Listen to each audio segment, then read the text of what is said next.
the building up and running. Alright, could stop the music. Yes.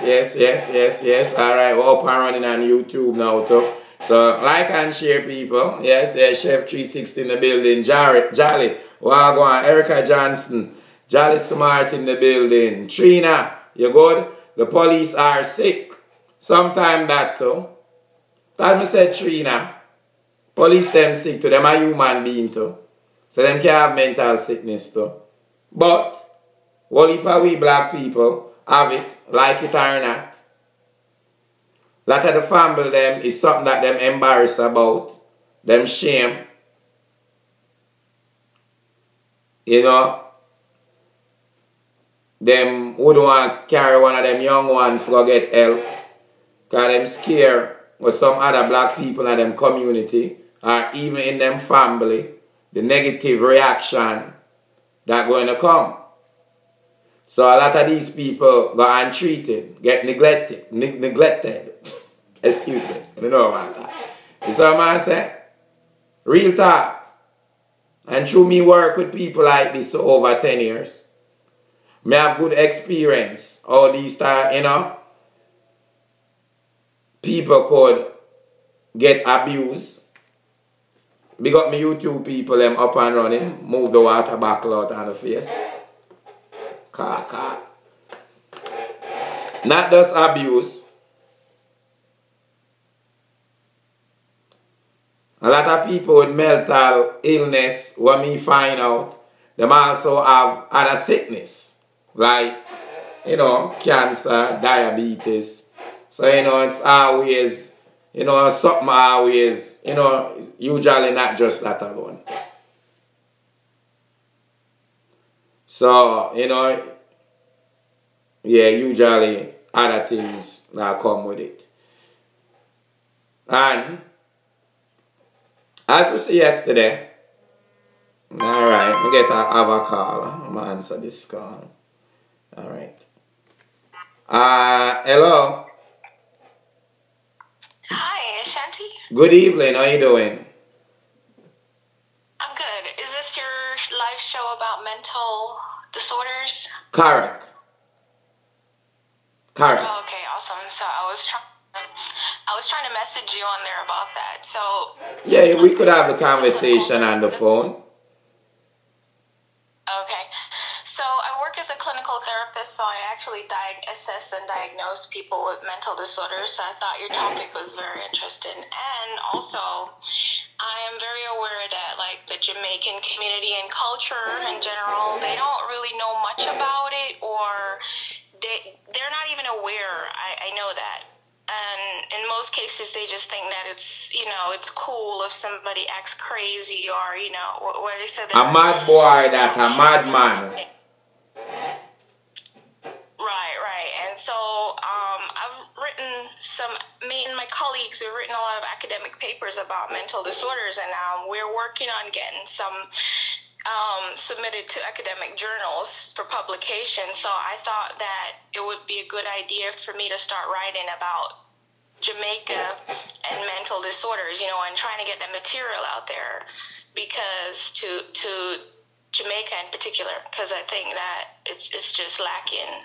All right. Since you have clinical experience and, you know, went to college for it, let me ask you this, because, you know, I did a show on a lady, a British citizen that got stuck in Jamaica.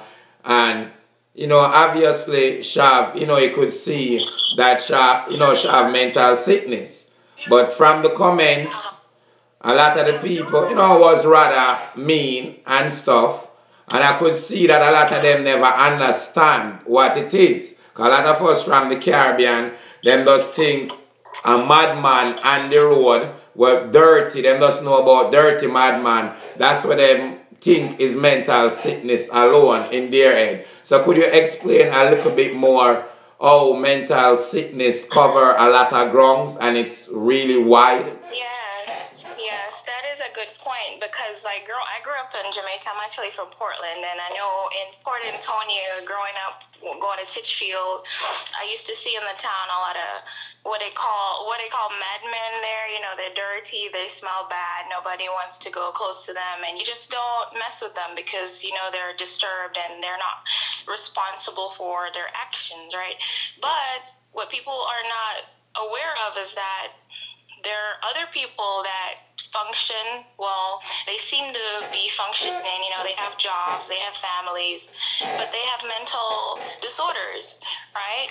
Correct. Some of them have been diagnosed with it, some aren't, right? Correct. So, for example, we have what we call a diagnostic and statistical manual of mental disorders that we use in my field, and it's pretty much from the American Psychiatric Association that we use to diagnose all mental disorders. So even, let's say, for example, let me talk about bipolar disorder, which I've been working on a paper on that recently. Yes. That is one that a lot of people, and you may hear people say, oh, you're bipolar, and, you know, they take it slightly or they don't really understand the depth. Correct. But, bipolar disorder, it's something that, okay, for example, you may be, you know, you're living your normal life, you're going to work and all this stuff, but you're experiencing some things, but you don't even understand that it is a mental disorder. But, for example, people with bipolar disorder,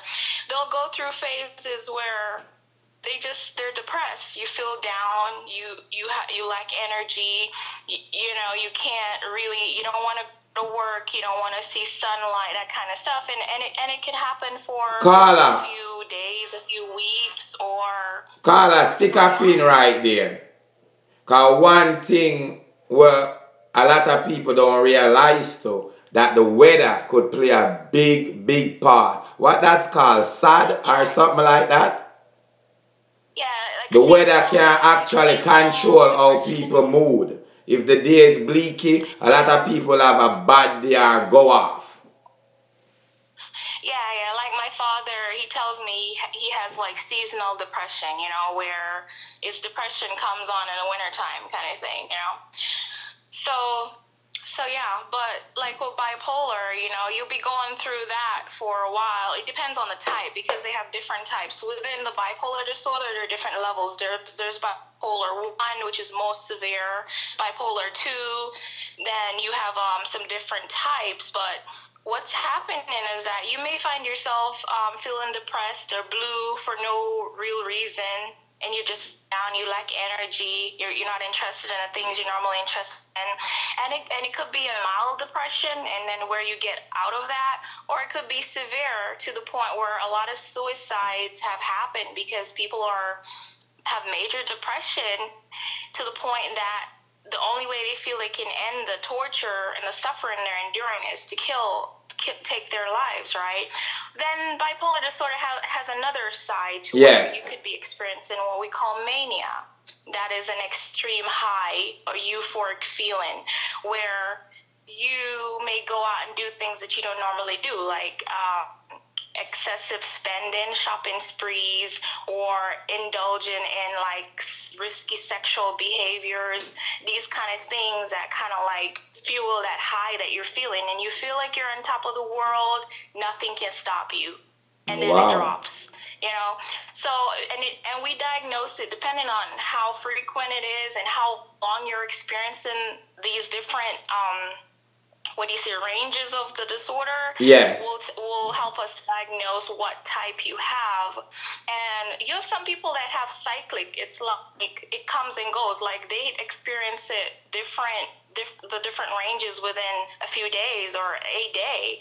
You know, they feel so good in this moment, so high. They go out and do, you know, gambling, sex, shopping spree, just on a high, a mania. And then they drop into a depressive state, you know, severely. So that's just an example. Another thing that I wanted to point out is that in our book that we use to diagnose mental disorders, we have what's called paraphilic disorders, and in that you have like like even homosexuality is listed as a mental disorder. And I know that might be shocking to a lot of people, but it's in there as Yes. a mental disorder. Yes. Also, you have disorders where, you know, people get off on like watching other people when it comes to sexual activities Yes. and these kind of things. So it's all in this book, and I just thought it was an interesting topic that you brought up. But and schizophrenia, for example, is a big one. I mean, that's like pretty severe one. Tell us a little bit more about that, because we always hear about it, especially in the movie. You know, that, you know, wicked guy, you know what I'm saying? Talk about that a little bit. Yeah, okay. Well, schizophrenia is more severe because I find that a lot of intelligent people, like these are scientists, doctors, mathematicians that are very smart people. They're doing so well in their lives, they're professors, whatever, and then they just develop schizophrenic disorder. And what we find that it is kind of hereditary, kind of runs in the family. So you're so smart, super smart, you're doing so well, but then this mental disorder sets in and it takes you back, because what it does is like you literally, like you walk into a room, yes, and you can literally hear all the people in that room, like you could hear their thoughts, you know, so that's what you're hearing in wow. your head. So imagine how confusing that would be if you walk into a room full of people and you think you can hear everything they're saying in their head, and it's all coming at you at the same time, and it's driving you crazy, right? So, and you hear voices in your head, you know, telling you to do things, stuff like that. So that is on another level when it comes to schizophrenia. You know, wow. I think you may find a lot of what they call madmen back home. You see them talking to themselves and yes. that kind of stuff. They're probably, but there's like a bunch of different disorders. For example, I'm looking at my manual right now. You have like schizophrenia, bipolar, depressive disorders, anxiety disorders, obsessive compulsive disorders, trauma and stressor related disorders, dissociative disorders.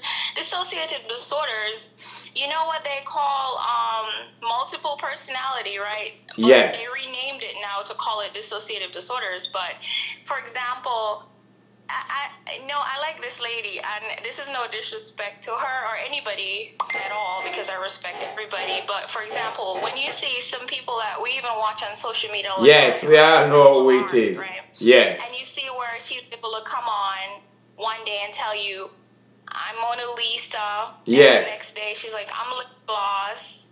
Yes. And it's kind of stuff. It's called dissociative disorder. One day she friend with you, next day she cuss you out for no apparent reason. Right, multiple personality disorder, and we've renamed it to call it dissociative disorder. But what it is when people go through traumatic events in their life, like really stressful traumas. That's like what, rape too? The brain. Yeah, it could be rape, it could be any suicide attempt you've experienced in your life as childhood or whatever phase of your life. How the brain works to protect itself, it can't deal with that kind of trauma. So it develops different personalities, and that is a coping mechanism that you find that people that have experienced extreme traumas in their lives, they'll do, and that helps them to cope. So they become, within the one person, you could have multiple personalities that's in there at play.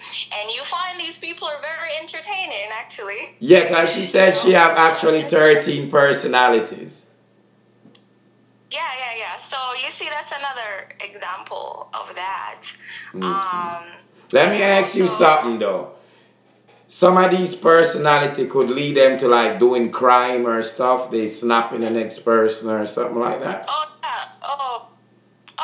yeah. I mean, yeah, of course, because it's a mental disorder. Like there's some imbalances going on in the brain, right? But it depends on, I mean, some disorders are not, nothing that's going to be harmful to the person or to others. Others are, like schizophrenia, like bipolar. Yes. Depending on the type that you have. I mean, you could take your own life. you know. But when a person is in a certain kind of or borderline personalities, when a person is going through these kind of mental things, they're not in their right mind. They're not able, the frontal lobe of the brain, they're not able to make good cognitive decisions. And you know, I've actually done a study where they looked at people that have committed like heinous crimes like murders and stuff like that, and Yes. they looked at they monitored the brains of these people when they're angry. And what they find is that when these people are angry, the frontal lobe of the brain is not working properly. It's not firing up at all. It's not working. And the frontal lobe is where you're able to do critical thinking and decision making. So what that tells you is that we're not all the same mentally. Some people, when they get angry, their frontal lobe is not working. They cannot reason or make any kind of rational decision. Yes. These are the type of people that will taking lives and committing murders and do anything. And this is why I say, well, should we judge them the same way? Because clearly science has showed us that their brains are not working the same way. The part of the brain that does the critical thinking. Yes. For example, something happens with a person that the frontal lobe is working fine. Okay, they're going to kick back. They're going to sit down and think about it. And they're going to say, okay, well, I'm not going to do this because if I do this, this is what's going to happen. These are the consequences. People that their frontal lobe is not working, well, when you get them angry, it's not wise to get them angry because it's not working and they're not able to think rationally through things. That's just a biological fact. So they're like, go I just off. wanted to share. Yeah. Let me ask you one more thing. Because a lot of time we watch the news, we hear, oh, that person, is mentally sick. I would say, no, I play sick, them I play sick. Some of the most terriblest crime, like, think I was on Wednesday on the show, we was talking about a mom in Jamaica that kill her just born baby and freeze it and dump the baby. So nobody couldn't understand that. And some people said, she probably sick, sick in the head, mentally sick. And a lot of people couldn't understand that. But from what you said, a lot of people is actually sick. It's not just like we're just saying, she not sick and just actually. Yes, it's the brain, right? It is so powerful, and the brain, our brains are all, they function differently. Like, we're all different. It has to do with our genetics, our hereditary. So most of these are actually hereditary. So meaning, if you come from a family where your mom's bipolar or something, most likely you're gonna have that disorder as well. And that is true. Schizophrenia. That's just how that works. And so when you see the symptoms coming on, it's important that, you take action. Now, I'm not really big on, in this industry here, yes, they write prescriptions and put you on meds, but I actually believe in alternative medicine, when it comes to monitoring the types of foods that you're eating, some more on a Dr. Sebi diet and, other types of. All right, let me cut you 1 second.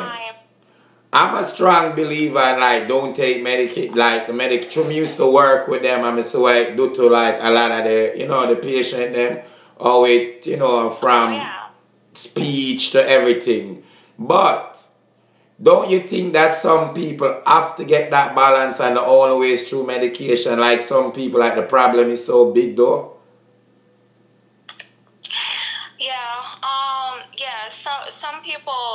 Some people can't function at all without their meds, and some people, they'll be doing okay. Like, for example, bipolar disorder, some people, you give them some lithium, put them on a lithium treatment, and it works well, but you have to monitor that because it could be, the dosage, it could be damaging to the liver. Your doctor has to manage that to see what's going on with your liver. But, yeah, I agree. Some people, they have certain kind of stages that definitely, they can't function without their meds, Yes. And even on meds, they can't really function, they can't go to work, and this is why people with mental disorders, they get disability, right, checks, too, yes, because they can't function. So, yeah, again, I love the topic, and I thought I would contribute because this is something that me and my colleagues have been talking about. Like, I have colleagues that are from Africa, and they're working on, writing papers, academic papers about, this stuff in Africa. And I thought, I should work on trying to get my work published for our society, Great. Jamaicans, because it's just a lack of it. And even in Jamaica, the traumas that people go through there, I mean, rape. Carla, oh my God, you hit a point. So much kids see murder right in front of them eyes. Their mother die, get murder. A lot of them no treatment. I mean, it got a little better, but it still have a way to go. A lot of them just go with it, and it's like normal. The first time I saw a dead person was when I was young, living in Jamaica, and they had cut a taxi driver's neck on the beach. And I remember we heard it, everybody ran down there. And just look normal and look at it. Yeah, and even abuse in the household. You know how Jamaican culture is, where talk about that. And all, yeah. So like growing up in Jamaica, where you get beat with anything. I mean, a machete, them lick it on with rocks, whatever. Yes. That is abuse, right? And so when you go through that as a child, that does something to you. Those are traumas, and that can actually help to develop, mental disorders in your adult life. And this is why a lot of people, you see how you would say the way they behave, right? Very angry, they lash out, they don't take stuff from people. And it's coming from a deep-rooted place, So in Jamaican society, they need to start focusing on having more counselors and rehabilitation specialists and these kind of people down there that will work with people to try to help them cope with traumas and to help to identify and treat mental health disorders, because this is why you see a lot of stuff going on. People just, somebody just grab a machete and chop up somebody, and you're like, but you don't know that. But it's like the norm after a while, though. Because I remember growing up in Franklin Town, and every Saturday, would have go under the gully under the bridge, and it's almost guaranteed. We used to call it, they used to say crocus bag. When a body gets a stab up and cut up, then when I put it in a crocus bag, they make it can fit in a crocus bag. And that'll be a right, and everybody will just go and look till Madden come and take up the body. Kids, adult, everybody look at it normal. They just walk back go a yard.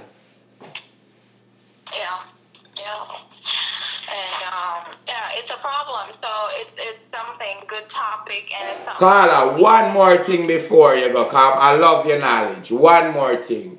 Because suicidal, and it has something for some time to do with mental illness. That can lead to it. More kind of explain the connection, and what me understand from the 13-year-old boy try to commit suicide. I do about 2 shows on it. And I realize a lot of people reach out to me. And a lot of Jamaican and Caribbean people. And I never knew that so much Jamaican attempt suicide or think about doing it. Yeah.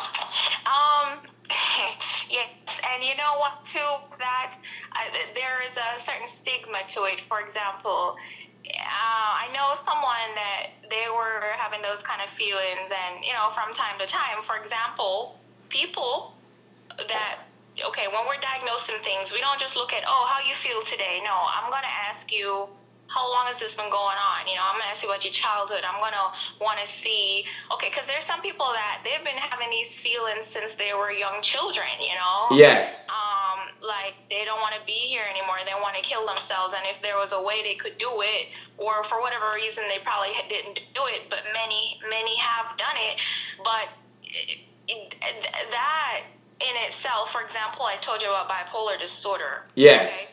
When the suicidal rates with people with bipolar disorder, I mean, it is tremendously high, because your brain, you're going through such a depressive state to where nothing feels good to you anymore. Everything is painful. Even getting up out of bed, trying to feed yourself, normal things that you could normally do, it's painful. You don't see the purpose of being here anymore. You just want to go, and you feel like the pain will stop if you're dead. And so you may tell somebody like, oh, well, I feel like killing myself. Like you may tell a Jamaican person that. And have you ever felt that way? And they laugh at you and they say, oh, no, you're crazy, or something's wrong with you, or, Correct. So people tend to not want to talk about those kind of things, but it's going on internally. People are going through it as we speak. I've had many thoughts. But they're afraid to open up to anybody because, the stereotype that goes with that. But a lot of people are suffering in silence. And so it's a real thing. When you hear about suicide, and you may think, oh my God, you're not going to go to heaven because you kill yourself, or how could you do that? But you don't understand that. But Carla, if cancer kill you, you're not going to go to heaven. If you die of cancer, it's a sickness. Is that sickness lead to the suicide to most people? Exactly. What people don't get is, because people that are not going through these things, they can't understand it because they're logical thinking people, and they're like, well, how could you do that? Life is so great. It's great for you, but our realities are our realities only from our perspective. What's going on in our minds, in our brain. Yes. So. Wow. Carla, sorry, one more question. Somebody write a comment.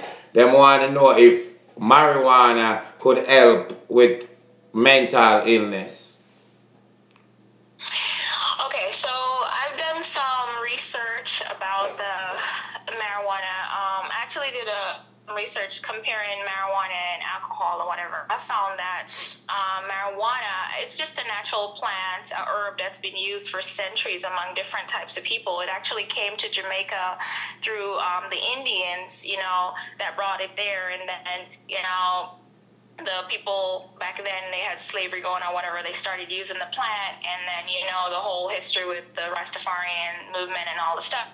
But we have found that marijuana has a lot of medicinal uses. So it's helped multiple sclerosis, a natural painkiller, you name it, right? So, and as well as, now I can't say this from a professional standpoint because I live in America and they don't do that here in certain places. Yes. But from just my personal opinion, yes, I think that the plant it offers many healing properties to the body and the mind, right? Yes. And that would that's a good substitute, versus being on pharmaceutical drugs, which are not good for you. Some of these drugs that they give you for the mental disorders could actually, they tell you the warnings, like if you have suicidal thoughts, this and that. And Carla. actually had a boy that was he was on Yes. antidepressants, and he jumped off the bridge and killed himself, because that was one of the side effects. It could cause you to kill yourself, right? Isn't that funny? So yeah, I definitely believe that. Carla, you never notice sometimes the side effects are in the commercial are longer than the actual commercial. Exactly right. And you would say, why would you take? Listen.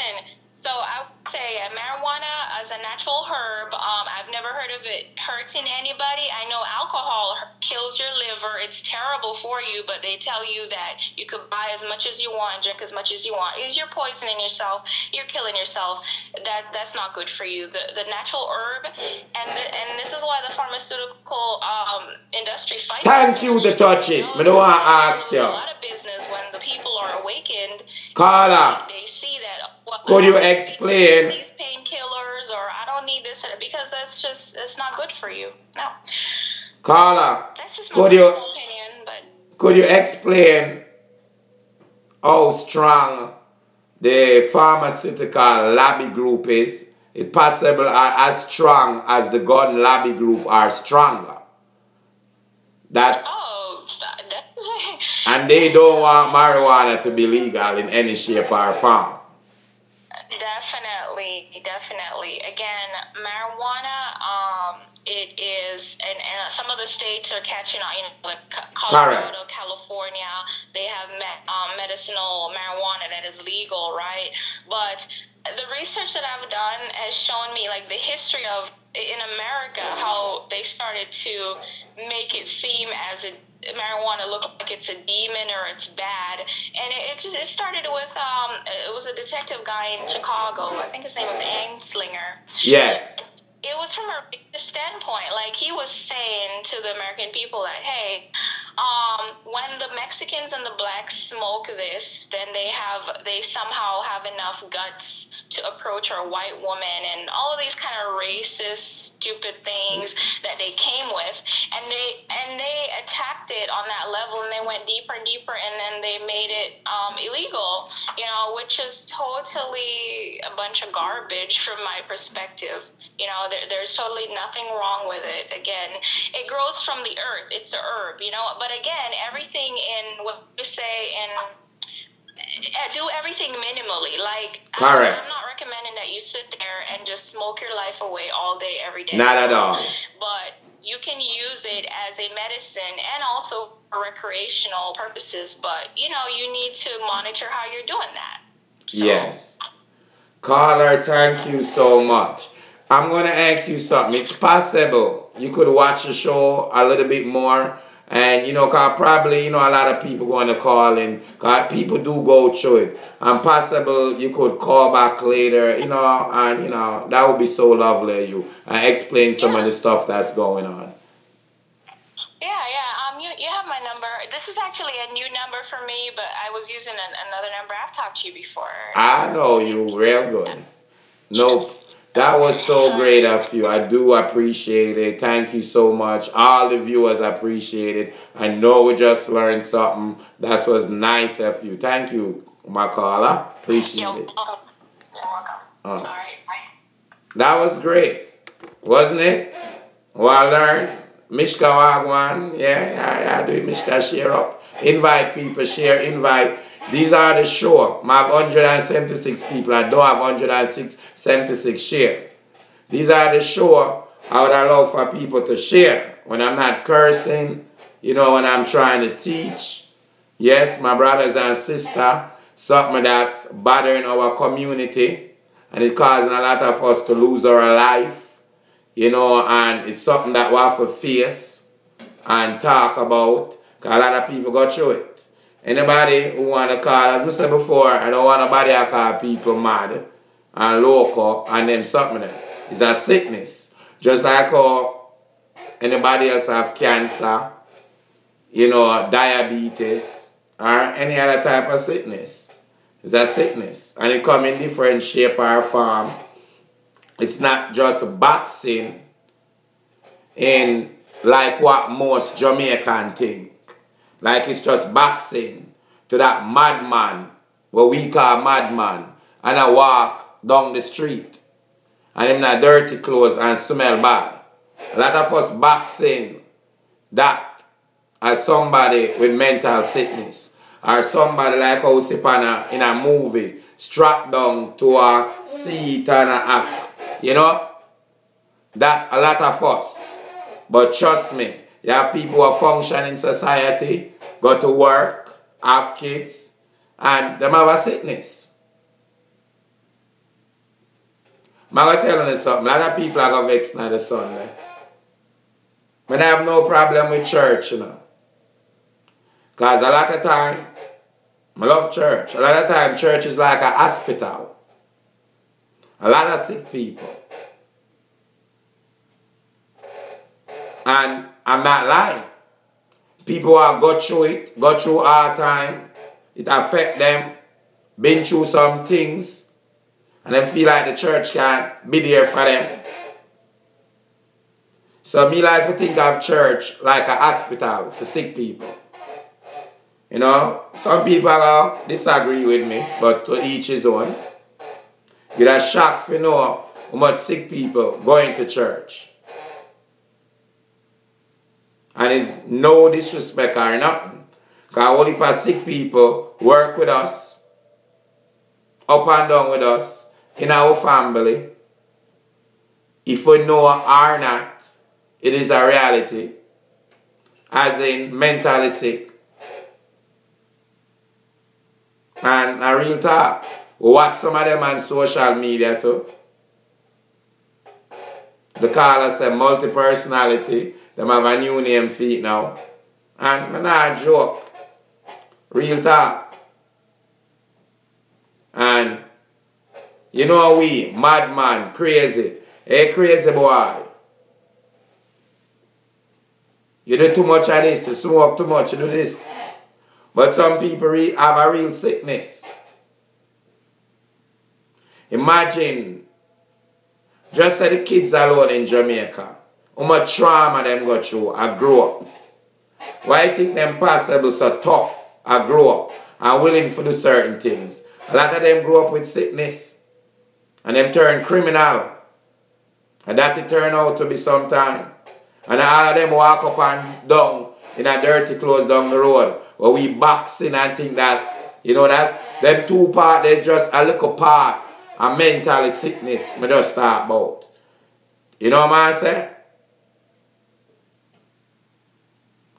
It go further.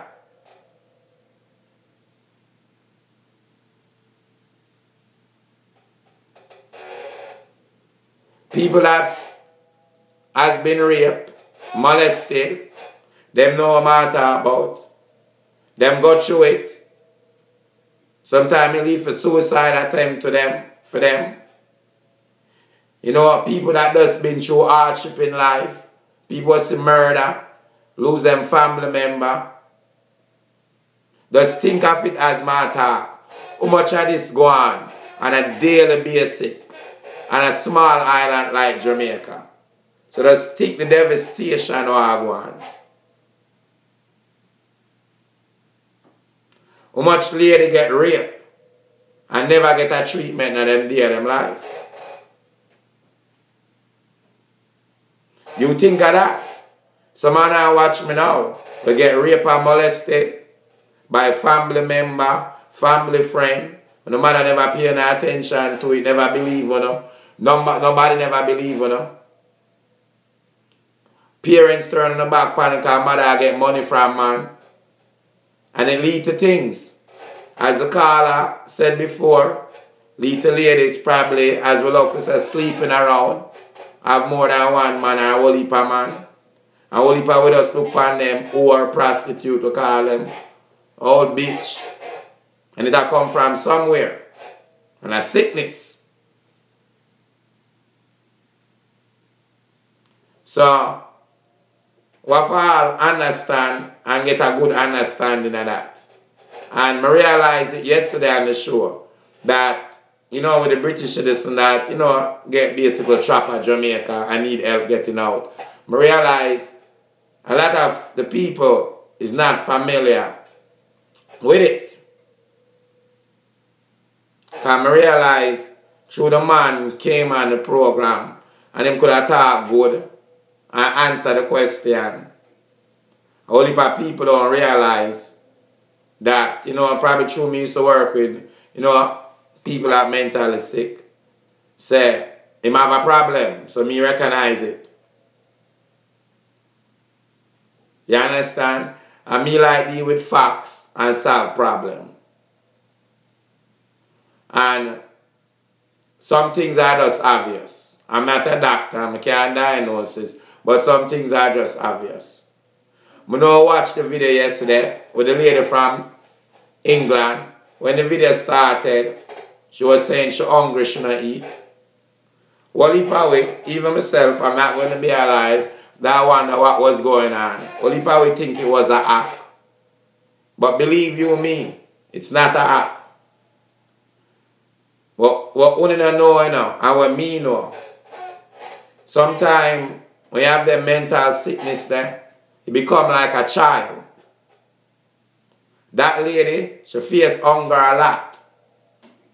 And she have mental sickness, so that's how she behave, kind of like a child. Hungry not easy. So Holy Power never understand what was going on. And a real talk.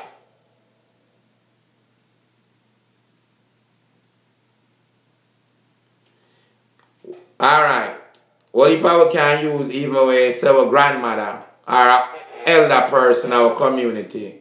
As an example. Notice when them get old, they have some behaviors like child. We have to take it easy with them. And stuff like that.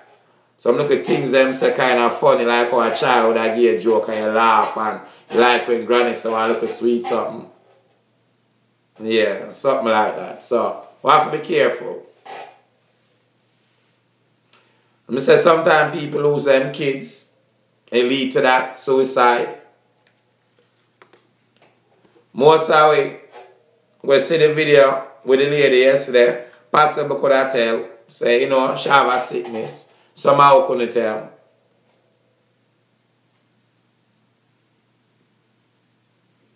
And it go even deeper than that. You have actors who they on TV and they must suffer from it. And they must function in a life.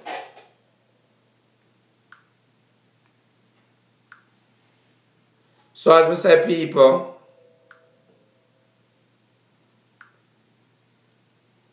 we have to be a little open-minded when it comes on to mental illness. We can't just think of the madman or just the people them in a madhouse. People them all wear dirty clothes. I like how we see in the movies, strapped in a bed.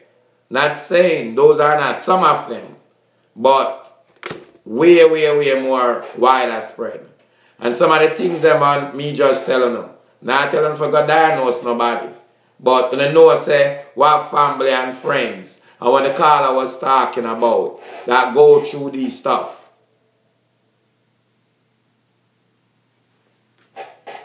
You know, when you notice most of the time when a school shooting go on, mental issue come up, it's not a joke. Some of them people have got through it. Some of them been bullied. Most of them been bullied and can't take it no more.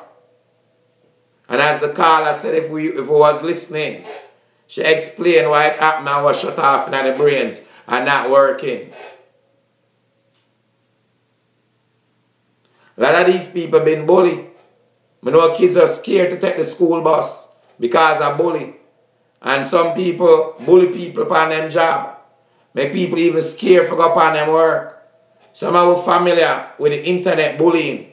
We see it all. We see it a lot on the internet. All of them things there can lead to, yes, people are go off, as we call it, mental sickness. People are get mad, angry.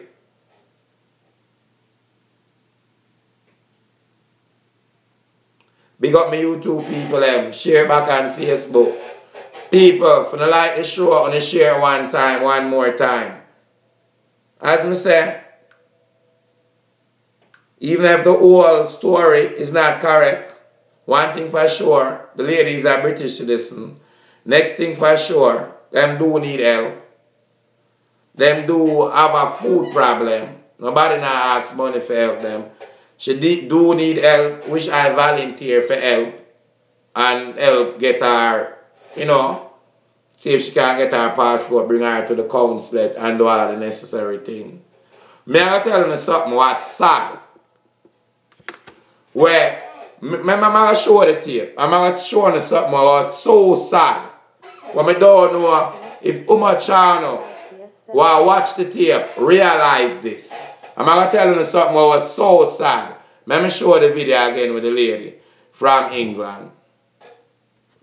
Because I'm going to show you something where I'm not sure if Uma Chano noticed that. I'm going to show you something. I'm going to come with evidence.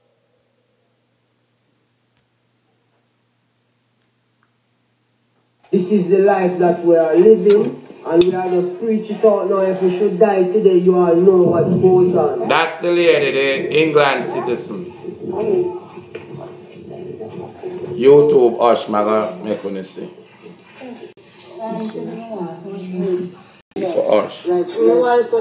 Did not pick up right so me have to just video it and post it. Yes. Show me YouTube. This is our father. Our father name was Leopold Francisco Lindsay. He was born in Jamaica. He was a railway guard, London transport. He used to drive the train in England. Her mother name is Mrs. Eureka Marie. Like and share, like and share. She was married to like and share. Alright.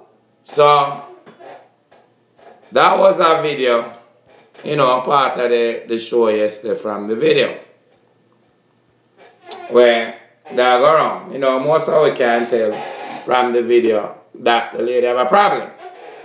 You know, which is a sickness. Alright? She there Jamaica living here, British citizen. Don't even have food for eat, nothing at all. It's a goddamn shame. Lady needs some help. Passport expired. She said her mother, her family send her go Jamaica. Take her money. She married at one time and the force her and her married. She lose her house, them take the money and them send her down there. Don't know the full story of that, but that's what she said. You know, most of those people tell the truth. Because through me work with them for over 10 years, most of them tell the truth. Alright? I'm going to show the video again, because I want to see if you notice something in the video. Or see how much people notice it. Because I'm going to show the video. I'm going to show the video, you know, from the show yesterday. What am I do? I'm going to show it for a reason. I'm going to show you the video what them originally made now. Help you all too, you know? Yeah. But all my brother, my father in town, my mother, my sisters, this is the life that we are living. And we are just preach it out now. If we should die today, you all know what goes on. Yeah?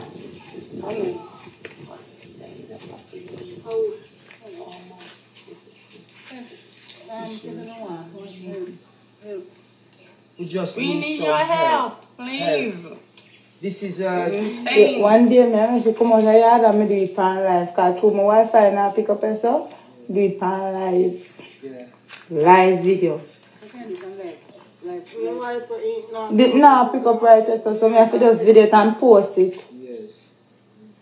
This is our father. Our father name was Leopold Francisco Lindsay. He was born in Jamaica. He was a railway guard, London transport. He used to drive the train in England. Her mother name is Mrs. Eureka Marilda Lindsay. She was married to him, but her maiden name is Shaw. Like Audley Shaw. Audley Shaw, cousin. And if you look at Alright. Somebody realize it.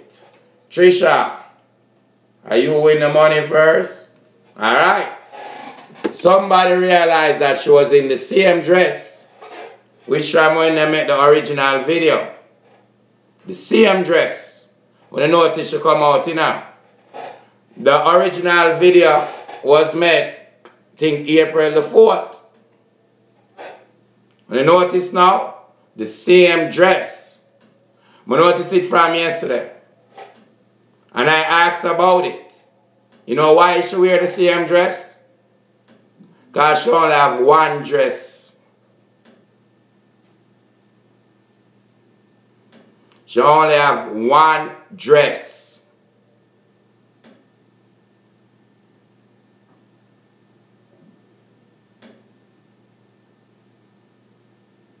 Hear me, YouTube? One dress shadow.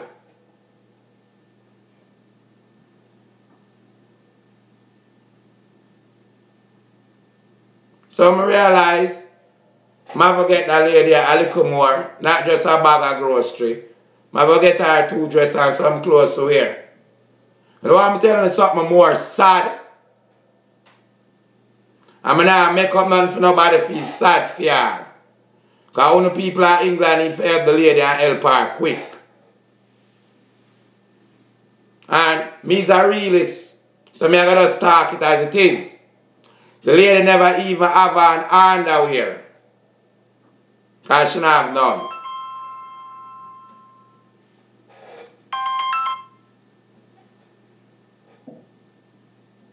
You hear me? She never have no underwear when you see her outside.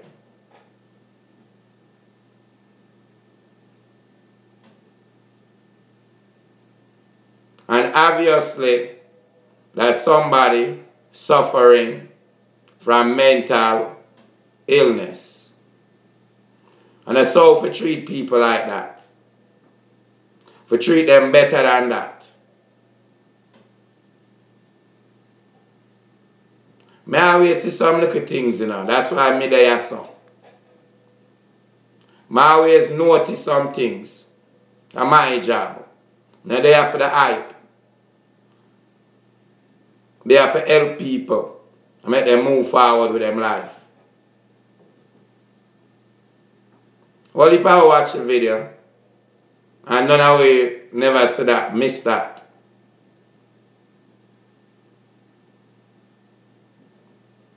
Just imagine, she don't have no underwear and the one dress. Me is a man, and automatically me start think already. Damn!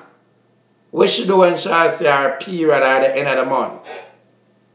Like, god damn, if she not wearing a panty now, just imagine. And she's sick and can't really take care of herself fully.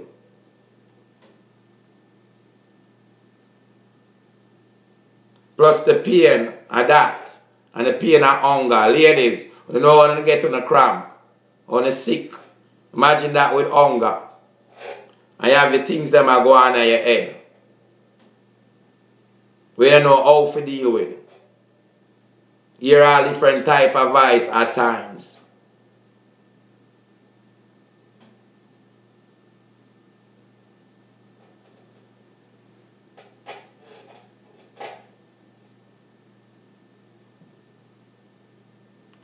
Somehow we need to look into ourselves and not just judge. To deal with the facts. And you notice when I think I get out of control, even me that have certain doubts and belief. And probably everything not full 100. But I can't take out bull out of bullshit. Excuse the language now the Sunday.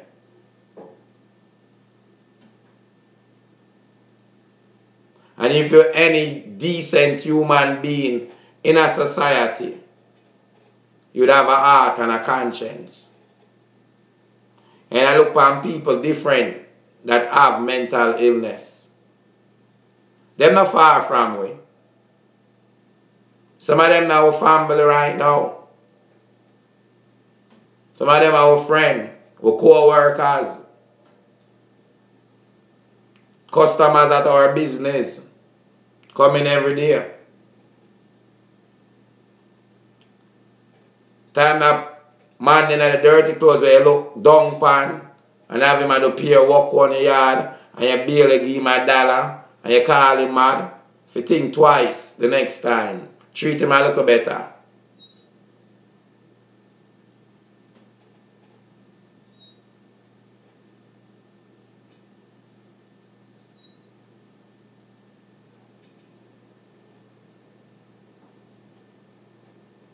Not funny.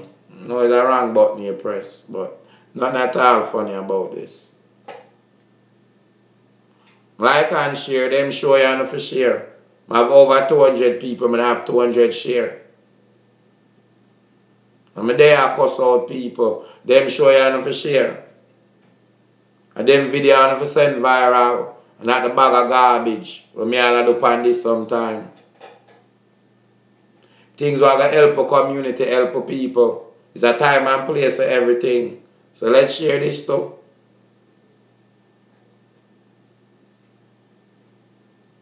If you use the platform positive, can't also use the platform negative. We are go through all heap of struggle and stress. If we can use the platform to help heal people and help shed a light and help make people understand what other human being I got through. Because it's hard to understand, as the caller said. We're not in another position there, and you so-called normal, it's hard for you to understand. Almost impossible. If you not got school feet. You live, my caller. Alright, how you I'm not doing too bad. How you doing today? Well, thank you. Okay. How you like the show? You have any input or anything you want to share? I was looking at your video about mental illness and everything. Yes.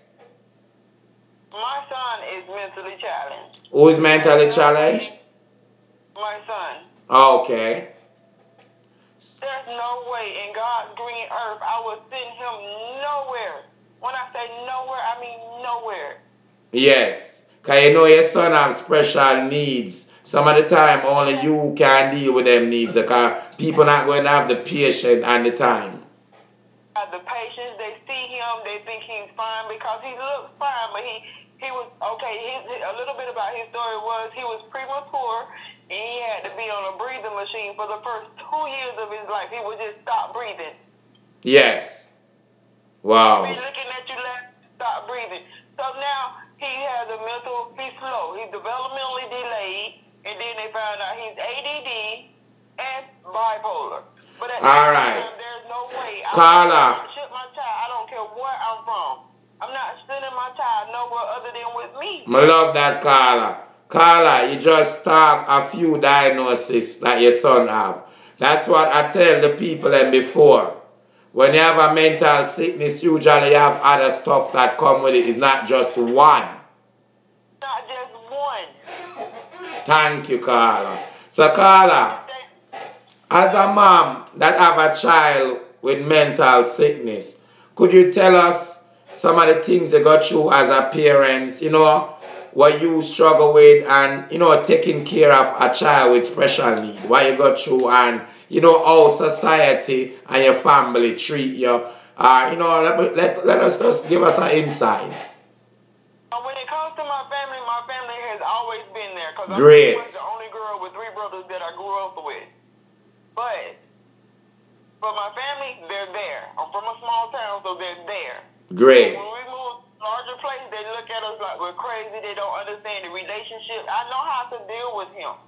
I know how to get him to do whatever it is you might be trying to get him to do. There's ways you have to handle these kids. Each one is different. Correct. Correct.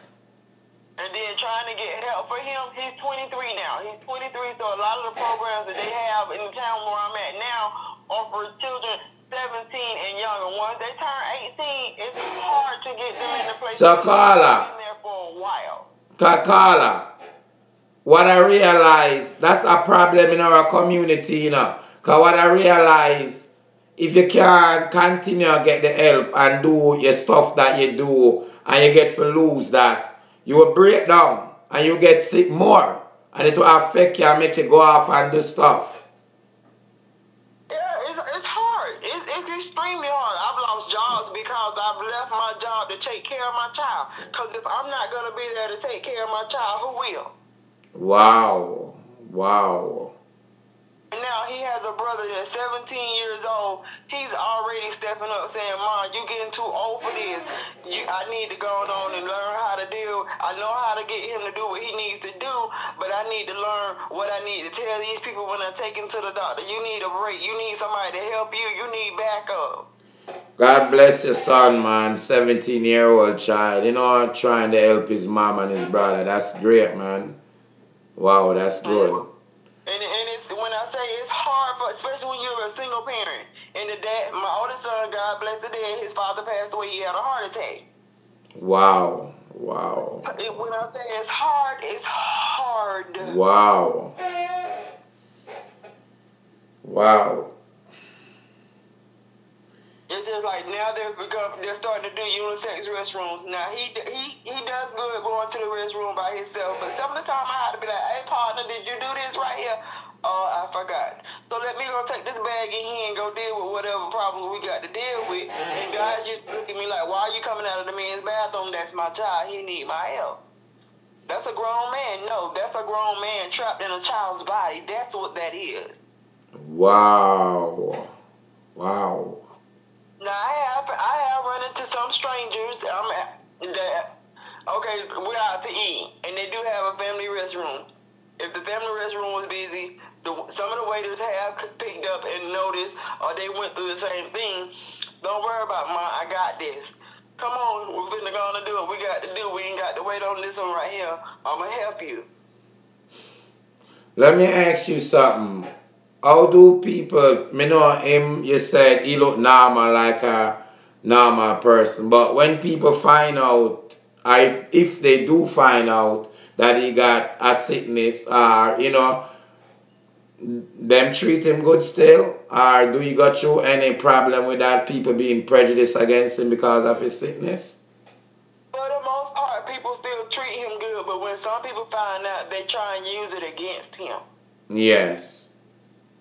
They've actually almost had him arrested one time because he was with a group of guys. I was trying to let him learn a little bit on his own a little bit. Yes. And they almost had him arrested, but it just so happened the officer that responded to the incident, he was like, okay, I know this young man. He's just hanging out with you guys. Because if his mama knew what y'all was doing, he wouldn't be here. Carla, stick a pin. Did you heard about the man, I think he got 9 shots in Brooklyn. The police killed him. I think it was on Wednesday. The police killed him. Did you hear about that in Brooklyn, New York? They said he was holding up a pipe. They had video. But the thing that came out of it, he's mentally sick. You know, he got, you know, a mental sickness, they said. So, you know, we like to say the police wicked, injustice. I realize possible that can go on, but we have to face the fact that these are problems. Just like how you said your son, him look normal, but he mentally challenged. Suppose that police wasn't a police that know him from the community. I would fear for him. All right, it probably could have been, you know, a different outcome. You understand? I would fear for him because my son is 6'6". You see? He's a big boy. Yeah. The police, like I said, them feel intimidated and all of that. So No, people, well, I would be scared for him to go out there by himself, yes. yes, wow. So you got through serious struggles, you know, taking care of your son. I have my moments. Yes. God bless you. And thank you for calling and sharing, Makala. No problem. Thank Good you night. so much. Wow. People got through it. Struggle is real. Struggle is real. Let me tell you. So what you just talk about, 100% true. Because me used to work for the state. Big up yourself, Miss Henry. For over 10 years. Me used to do anything required to do for them. Me used to work in a facility where like lock up and key, don't lock when you're gone. Almost like a jail. Them was never just have mental sickness to them the slow, you know what I'm saying? So, as in like, you know, retardation, disformation and stuff like that. And it's a lot of challenge. And as the caller said, you know, a lot of people, we abuse them. Because most of the people when used to work, you should just go job for a paycheck. You understand? So, if you have family, go through certain things, people, don't mistreat them. Be careful. Me personally, we're working at a place like that for over 10 years. Would never, ever put my family member in a place like that. Not saying some people don't need to be in there. I need help. But I would never in a million years. I see how staff treat them. And that's just my experience from working over 10 years in a place like that. So on a real talk, my talk. Alright? So, as the lady said, from possible cleaning up. Sometimes you used to say me clean shit for a living. Because whatever happen, you know, you have to be them person, whatever. You know, that is nothing to me. I get used to it. So I'm a big man now. I get used to it because I used to do a job for over 10 years. But after a while, them things is the least you worry about when you live life. The least. When you've been through so much and see so much that some of these people in this facility now have no family. Them family dropped them off, left them for years. But just thankful so me have my son and him healthy. You see what I say? Him not far go through this. You get what I say? So, them something that nothing for me. For me, help a dead stranger. Beard, clean up, nothing. Nothing at all. Get used to it. And them things there, after a while, I really break you down as a human being, in a good way. It make you just look upon life and just appreciate the little things, like having a healthy baby. Instead of bandy leg baby and this here baby and a tall baby and, make you appreciate them something there. You get what I'm saying? Yeah. Just make you, So, what for help? We're mentally sick. And more. We have to. And just to share, the man that died in Brooklyn, he's Jamaican. His family is Jamaican. That the police killed. And give the shot them how much shot and say him hold up the pipe. He's Jamaican. And he have mental sickness. We're quick to say the police are going to use that. Yes, them probably use that. Them probably did unjust still, because me always say why them couldn't just shot him one time in the foot. Since him hold up something like a gun. Even 2 shots in the foot. But so much shot all in the back.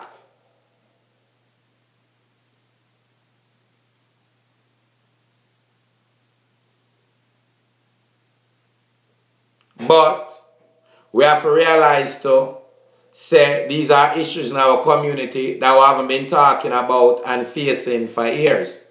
Mental sickness. And for a fact, 100%, I don't come on here and lie to you. He do have a mental problem. I'm 100% sure he have mental sickness. I'm going to do more with that. And as just like my last Wednesday, family still I get through it. But him sister informed me and said should I like me for shed some light that, and the mental sickness what people got through and her brother was going through it. So who want to confirm that? When they hear it, Shanti 360 confirm it. Alright? Confirm it. 100%. Yes, I did talk to him, sister.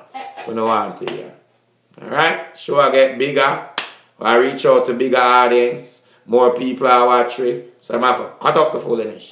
You get what I'm saying? So as it grow, what I'm saying? So hopefully soon, as I said that happened Wednesday, family still I got through it.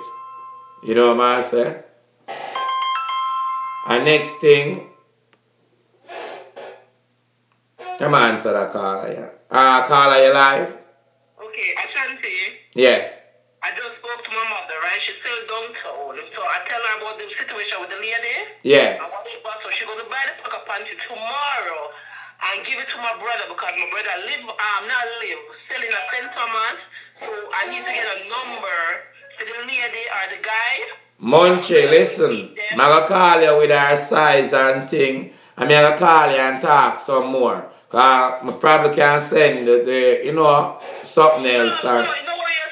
No, because I know I'm going to link up and make some food reach. So probably can make that possible same time. Alright, just come when the show though. No, I love my 360 family. And we say sharing is caring. When the boss says sharing is caring, it's for no reason. And that why like a few hours, small amount of us can make a difference. That my like. Lady have one single dress.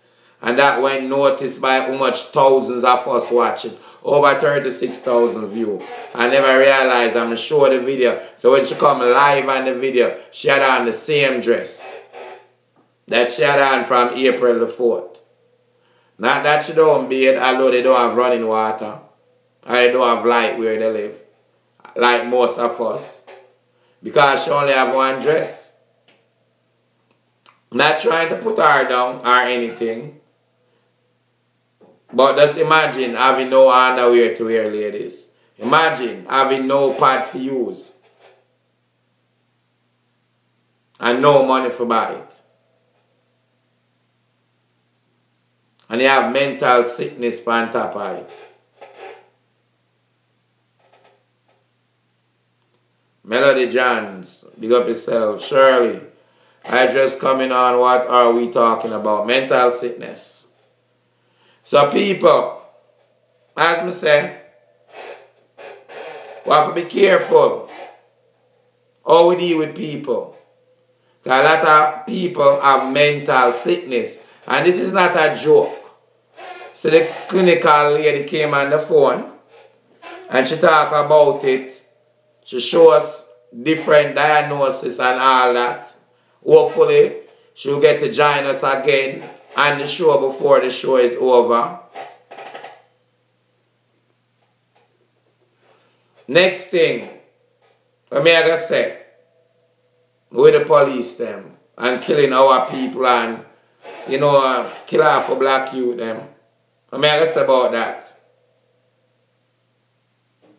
Because sometimes I wonder why them can't shot, even if him, they thought it was a gun and him pointed. But why them couldn't have shot him in his foot? A one or a two shot, then I shot him in his foot. And I think about it. Last week for about 2 days. Like why them have shot this man like 9 times, 10 times in his back? Don't forget the man at Sacramento. Like a month, little over a month, or 2-3 weeks ago, our next black man, one more on arm, just like the mentally sick man, he was on arm, a pipe in his hand. But me think about it. Why the police gonna shot him man and kill him and kill the man? You know, what I also realize,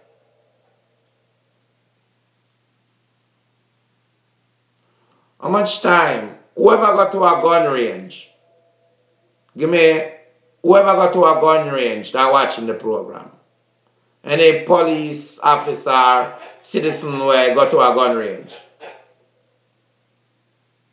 whenever notice the targets, most of the targets are just body and head shot, and that police practice offer too, in a most country. You notice the target? Sometimes you wonder who for blame. When I realize that most of the time the target is from right here, go to your head. So a lot of these police don't get no training for shotting at your foot. Most of the time, when police shot man at them foot, a mistake. And that's what them mean for shot them. Should be the next way around. Real talk. Because I like to think out the box now, people. Because all heap of way, just think in the box.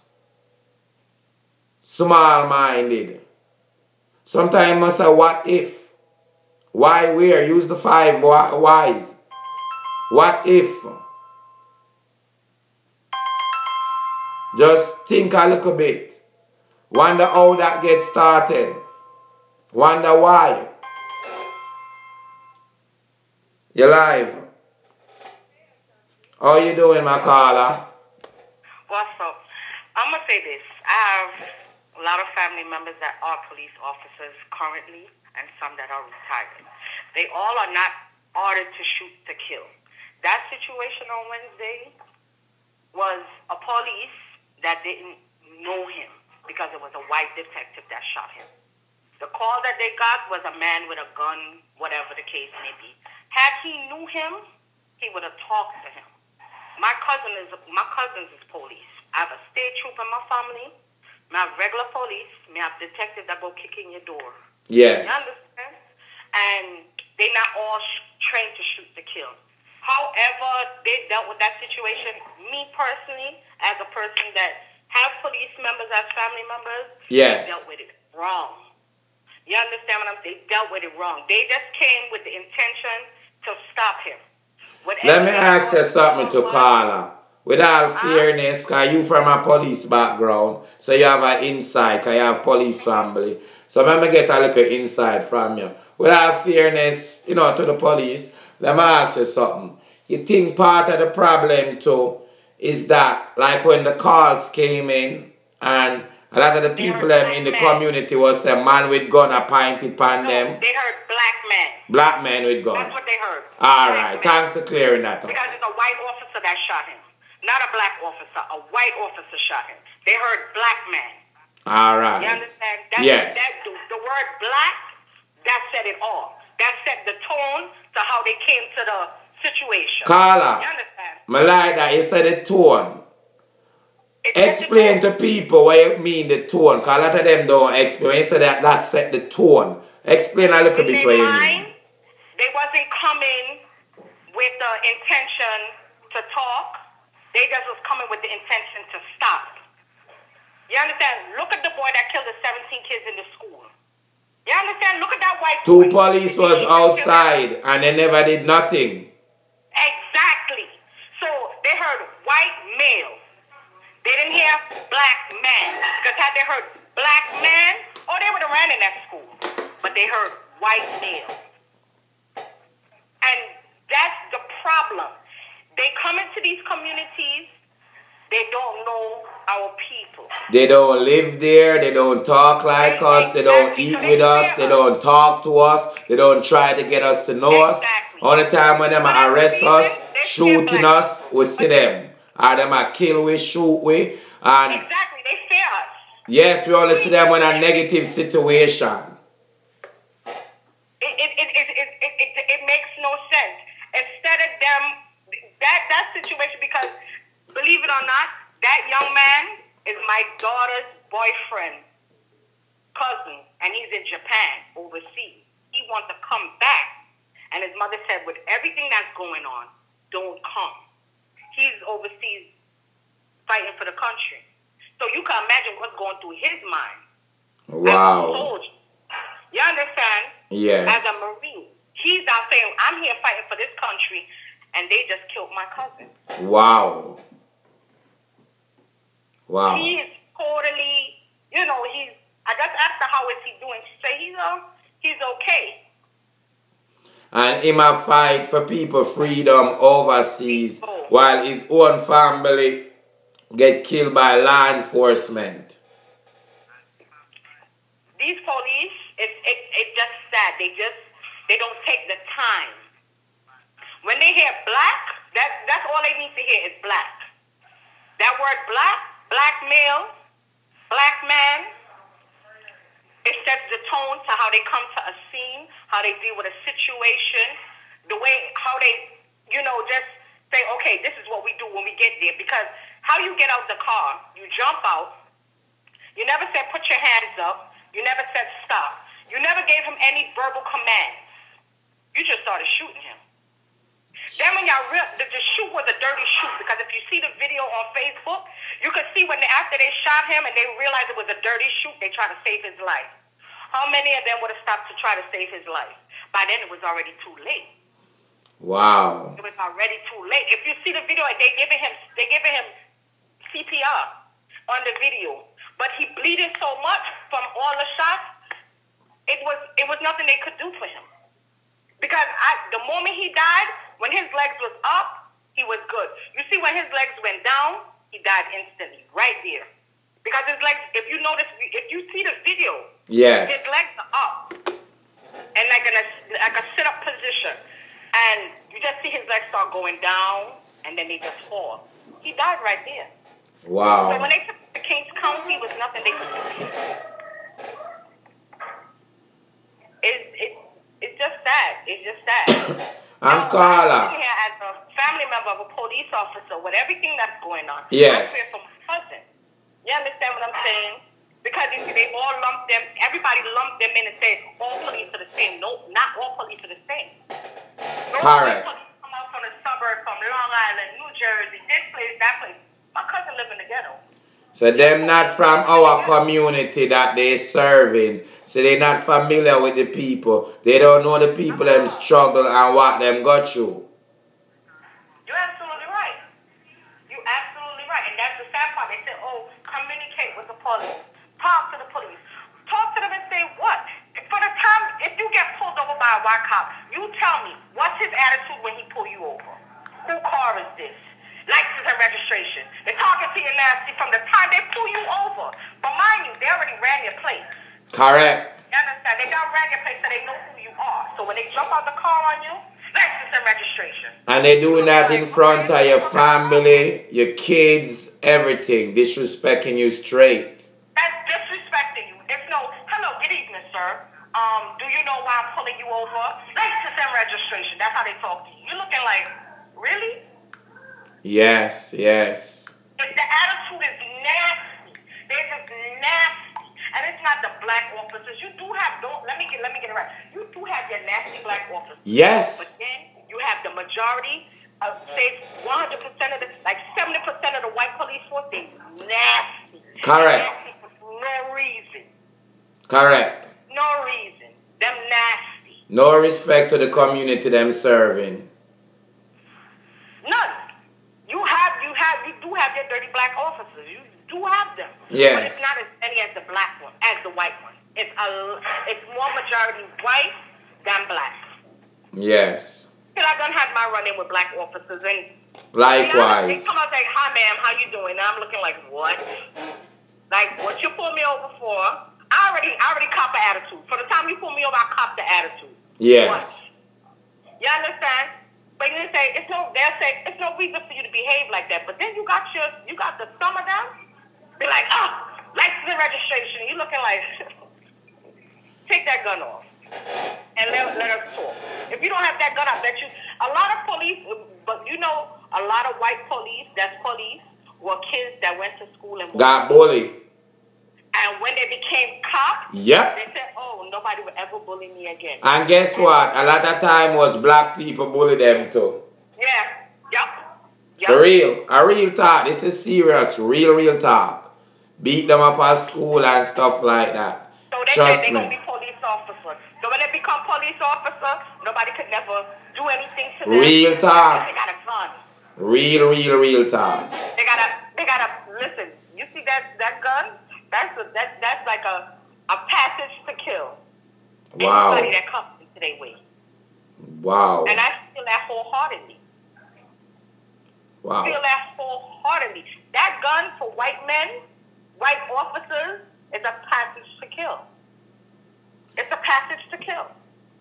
And this is a man with mental illness where I kill in Brooklyn. He been living in the community for over 20 years in the Crown Heights community. From what I understand, most people in the community know of him and are aware of his sickness. I know they deal with him and Radio stuff. Raheem. If you can ever remember that movie, Radio Raheem, he used to stand on the corner and used to always have some type of device to his ears listening to music. Yes. Everybody knew him in the area. Everybody knew him in the community. Everybody knew. Yes. Everybody knew him. Everybody knew. He was like well known from one corner to the next corner to the next corner to the next corner. Everybody knew him. Wow. So for that to happen, it was just oh God, it's just sad. It's just sad. Thank you for calling, Makala. Big up yourself. Right, Thanks later. for calling. Appreciate it. Thanks for sharing. Police background. You live? Hey, Shanti. Hi, how you doing? Could you talk up a little bit more? Hello? Alright, I think me and the call, the phone drop, but sorry about that. You could call me right back. Sorry about that. And alright, the phone lines are... Alright, can give me a call, 347-445-3129. Anybody want to share? Nice topic, I'm clinical therapist. Alright. Cool, cool, cool. All right. The clinical therapist come before. Hope she's still watching. We appreciate her sharing. All right. The lady before, my son said thanks for talking about this. He is watching. Will you say hi to Coachman, please? Coachman, big up your damn self, Coachman. Up and running. Up and running. Big up yourself, Coachman. You see, the young man said thanks for shedding some light on the topic. Big up yourself. Oh, you mean love your mother and take care of your mother? Good lady.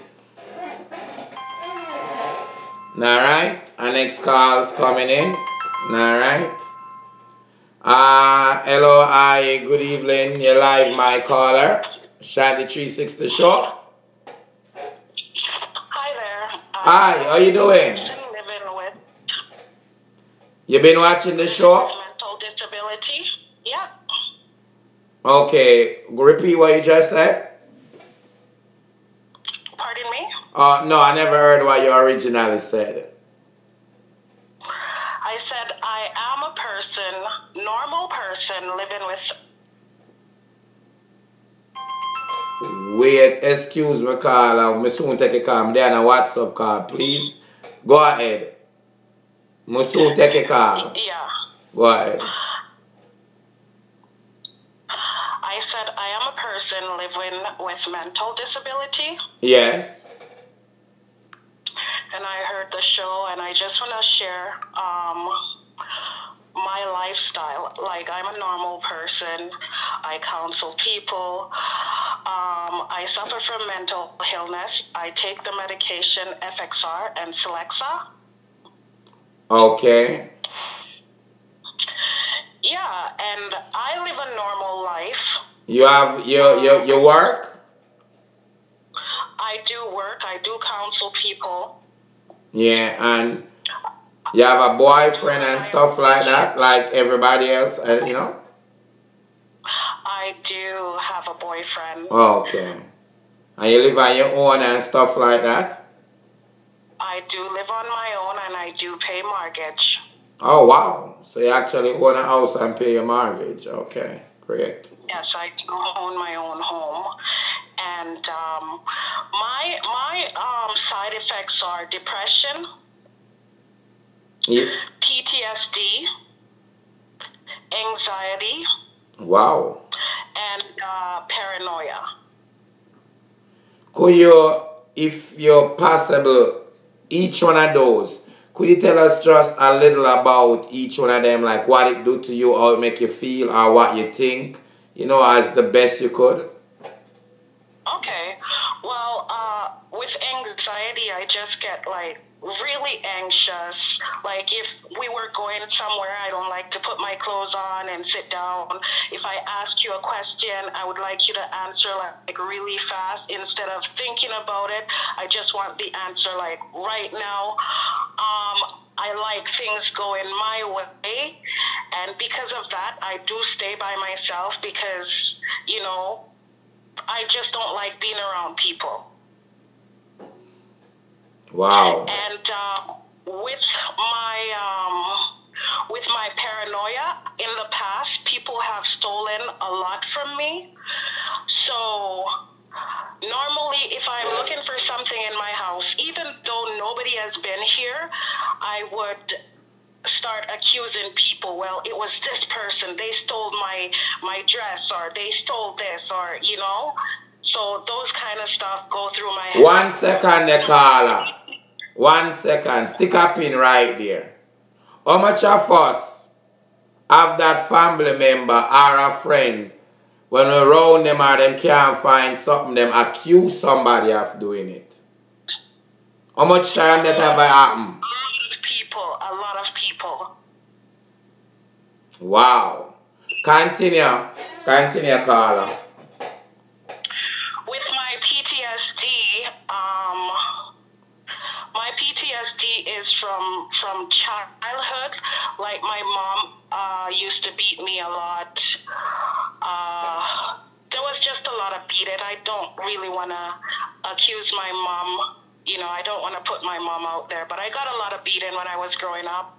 So yeah, that's one of the things. And what that do to you though? What that one? That's why I suffer from anxiety, and that's why I have mental illness. It's from all the beating and from all the trauma that I've been through in my life. And also attention deficits, as in like ADD. You know, it's very hard for me to learn. I have to sit down one-on-one in order to learn. Wow. Yeah. Let me talk about the one from getting beaten. Because a lot of Jamaican parents beat and Caribbean parents. So, right. Just tell us again what that one do to us. Because true, so much of us do it or used to do it. So just tell us, because I want, you know, a lot of us know what we're doing to our child, our kids. Go ahead again.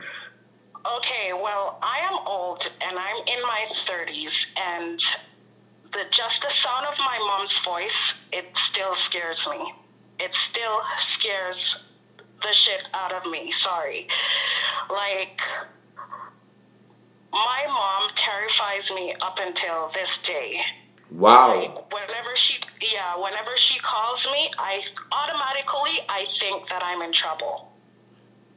I bet you any money you like Kaga song. You like Kaga song, Walk on My Shoes? Well, yeah, I could relate to that, but I figure. I could never. I could relate to it. But wow. I do love my mom, you know, unconditionally. I respect her, because the thing is, when I asked my mom, I said, "Mom, why did you beat us so much when we were growing up?" She started laughing. She said to me, "You know what? My grandmother used to beat me, and she beat me a lot. So whenever you guys did something, my solution to it was to just beat you guys, just the way that my grandmother beat me, you know?" And so I kind of forgave her, because I think it's the way she was raised. And Carla, may I agree with that. A lot of things is how parents been raised. Because some of them are too far from slavery. Probably my grandmother, 4 parents was slave. And things on time they change at Jamaica. But still, it don't sound like your mom come to terms with what she did. And she's an adult now and things on time change. We live in a different world. And I don't want to get into it too much, because I know you don't want to talk about it too much. But why it pulled me curiosity, because it seems like that's a possibility, the relationship with your mom, possibility that caused part of your sickness or a part of it. It's a possibility. It caused a lot of my sickness, because I was also molested, and every time I told my mom, she never believed me. So that's part of it too. Yeah. Wow. Yeah, she never believed anything that I told her. I was molested since I was probably 2 years old. Wow. To 11 years old. Could I ask by who? Although I could take a guess, but could I ask by who? Family members. Regular suspect. Regular suspect. I do them show you all the time. I could have guessed family member, which could include uncle, brother, father. Or I could have said mother man, the man who help pay the bills, family friend. Then that a regular suspect. Family member number 1 who molest kids. Right. And the people who you trust, let me tell you, the people who you trust with your kids the most, that's the one. That's the one that's doing it. Those are the people that was doing it to me. Wow. Yeah. Because, you know, talking about Cargo, I remember interviewing Cargo, and him still just love his mother, but him can't come to terms, because like, it's like he lose a family member and them go missing. I ain't get a body for bury. Cause true she want like either apologize or come to terms with like she do something wrong. It's like a open womb. Yeah. My client is here. Oh, sorry. Yeah, so I do run a business. I'm functioning, you know. If you could give me a couple of minutes, I could call back. If you call back. And when you call back, more shed some light and like, you know, a lot of Jamaican boxing what mental illness is. So thank you for calling. Right. Alright. Big up my caller. That was interesting. Wow. Wow, wow, wow. The phone number. Come on, people. Let me get some more share. Come on. Why am I for beg for share an important program like this? Something will affect the community, YouTube. Come on. Why? Come on. Share it back on Facebook. Come on. Come on. Why am I have 164 shares? I'm have 164 people. Things like this affect. Listen how it widely spread. People in our family, we're friends, we're co-workers, we're fellow students at work, customers them at work, people where we're business, almost everybody where we get in touch with is a possibility them could have this disease, mental disease. Yes, it is a disease. Like it or not. Even if them know or we know or not. And it can affect them life in other ways. Just as in turning them in a criminal. As in, you know, police shoot them down because police now do them job. I know the community. And then just jump out a car and fire a shot. Because that's a sick person. Let me see who I share the thing. Thank you, Chanel Lemby. Let me see who I share. Because I see nobody I put up so them share it. Like share on my show last night and the slacky show them. Thank you, Sharon Chowers. Thank you. I appreciate it. Marvin, big up yourself. These are the things I talk about. Time and place, everything. I love going to share them, show them. But come on. These are issues that are affecting our community. So I want to relax. Because I think it not affecting us. Because through all the power we have a so-called mad brother. The brother who walk down the street dirty. And through boxing, mental sickness in another box there. I don't have nobody where they don't have a place named Bellevue. What if people think we have no mad people in our family or mentally sick people in our family? Thank you, Shelly Gay. Thank you, I appreciate it. Thank you, my friend. I can't pronounce the name. Linqz. Yeah, Zitruth. Alright, Zitruth. Alright. Yeah, man. My YouTube people, no excuse and I can share back on Facebook. Big up on myself. Thanks for supporting on YouTube. Well, I build up about the YouTube channel, people. Please like our channel on YouTube. Because sometimes the Facebook no work for it. We have to use the channel on YouTube. Please, my ask you know, one more time, which is important. Please like our page. Ashanti 360, not just the Gavin G. Salmon. Like the page. Yes, yes. And as I say, you know, people with mental sickness go through different and more challenges that we regular citizens go through, so-called normal citizens go through. You know? Them have extra every load for them thing already when them done have already. So sometimes them can't do some of the thing them where we are gonna say regular and a normal person, a so-called normal person should have able to do YouTube. You know so I say Facebook.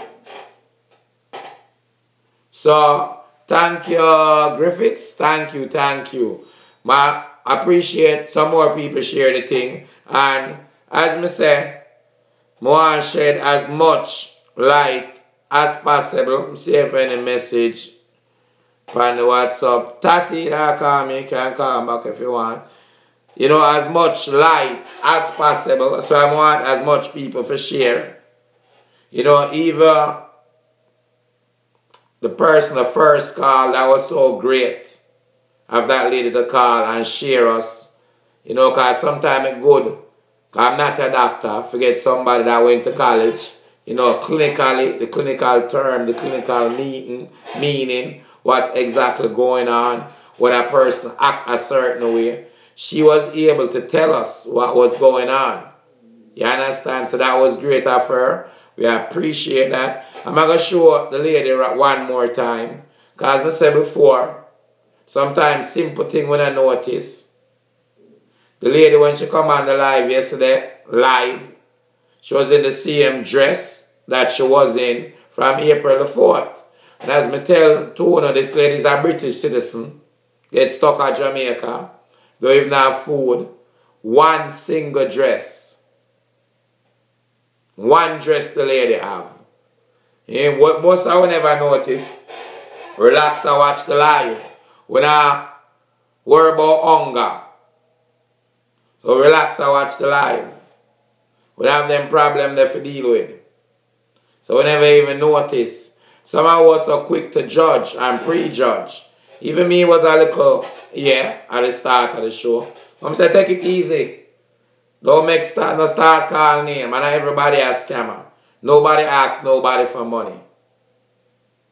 And as me say, when you have a mental illness, sometimes it make you react like a child. As you probably realize when she said she's hungry at the start of the video, it was real. She probably was acting like a child. Because the sickness that she have and she's hungry. We know kids behave when they're hungry. Not like we adults who can't hold it. So I have to all keep these things in mind. Because sometimes when you never know somebody in our family, we black people, you know, we have a problem I do certain things. I don't love to take medication. I'm not advise nobody to take medication. We have other natural ways we can meditate, you know, vitamins and, you know, probably if the lady call me back, she can't tell me other ways naturally. You understand? And me share upon my show. Some go for counseling already. I don't want to sit down and talk to somebody. Because my behavior. Probably that chef I did I refer to. What about people say I'm mad, me I'm mad. Sometimes I just push it and endorse it. I endorse the mad behavior more. I'm not ashamed to say. I just sit down in front of somebody. Me and couple girlfriend used to tell me, say, my behavior out of control. But they take my 16-year-old son, who come to me at least 2 times, you know, and tell me, say, you know, probably you can try something else. Probably counseling.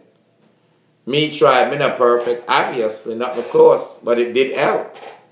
Help a lot. Help a lot. And I realize a lot of us is not fortunate like that. Depends on where we at in the world. For probably go get counseling. Good night, Miss Davis. You live, Makala? Hey, how you doing? I'm doing not too bad. How you doing? I'm doing all right. Yes. You been watching the show? Yes. Yes. So you want to share anything with us? Yes. Go ahead. What's your name? Eh? What's your name? Repeat what you just said. I say, what's your name? My name is Ashanti. You watching the program on the live? Ashanti. Yeah. Oh, okay. So you want you see the topic what we're doing and mental illness? Yes. Okay. You want to share anything with us on that? Yes. I want to get some help. Where y'all located? I mean, Where y'all church located? this is not a church. I'm in your house. Where you live at? No, listen to me. I'll call you back after here. Because this is not a joke, you know. Oh. You know the hello? Yes. What's your name? My name is Frankie Morris. Okay. I'm Frankie Morris. You got my name and my phone number on your thing. No, it never came up. Let me ask you something. Where you watching me on? On my page. What's the name of the page you're watching it on? Frankie Morris. Yeah, but you know the name of the page you're watching? Whose show you watching? Yours. Okay.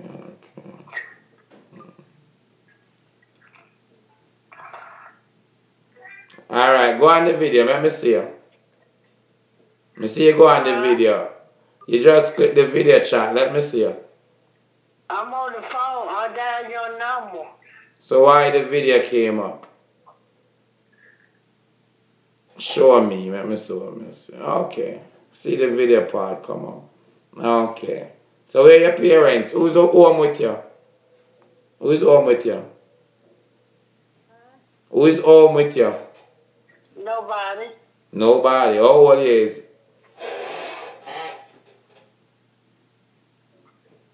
You Frankie? Yes. How old are you? 52. Okay, and where are you from? In Augusta, Georgia. Okay, let me ask you something. You have a mental sickness? Huh? You have a mental sickness? Yes. Okay, so do you get treatment? Yes. And what kind of treatment you get? I get everything. Tell me some of the things you do, like you get. Like doctor treatments and stuff like that. Okay. So you live on your own? No, ain't nobody here but me. Who cook for you? Nobody. You cook for yourself? Yes. Okay, so, who take you to the doctor?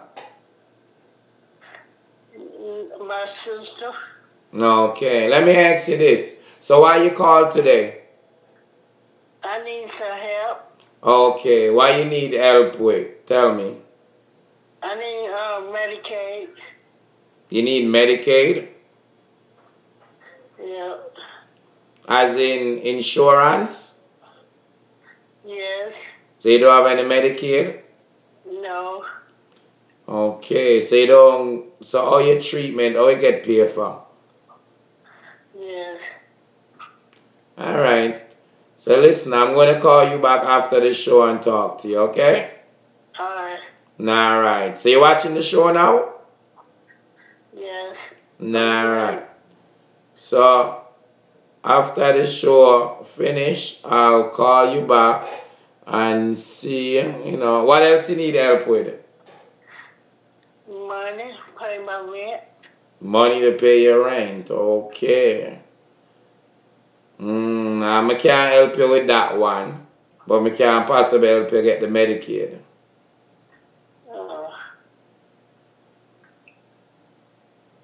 Okay? Yes. Alright, I'll call you back after shortly. Alright? Alright. Alright. Bye. Bye. Somebody said me for call you. I'm going to call you. I'm going to have your number. You have to call me 347-445-3129.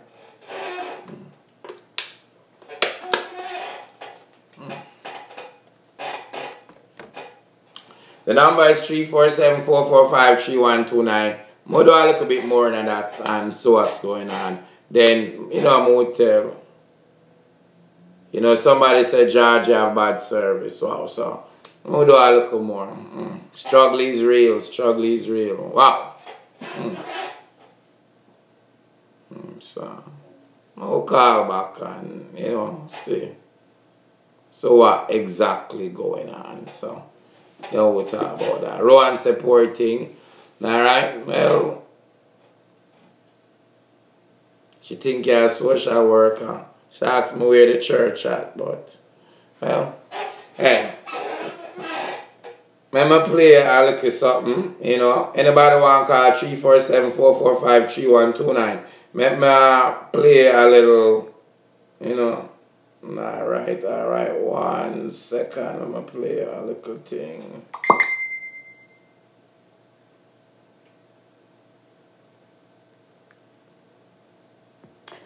Hey Ashanti, it's Tracy.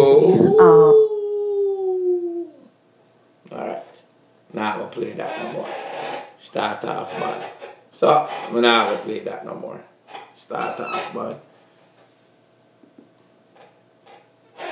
Well, I know at least one person from Georgia in here. Anyone from Georgia? I know at least one person. YouTube, anybody from Georgia? Big up me YouTube people. Nara, big up yourself. I was wondering if you're watching. Big up yourself, Nara. Know me have a special place in my heart for you. Alright, the phone lines are open 347-445-3129. Orient 360. Manners and respect to you, my brother. For life. Big up yourself, Orient 360. Can't stop talking about your manners, my brother.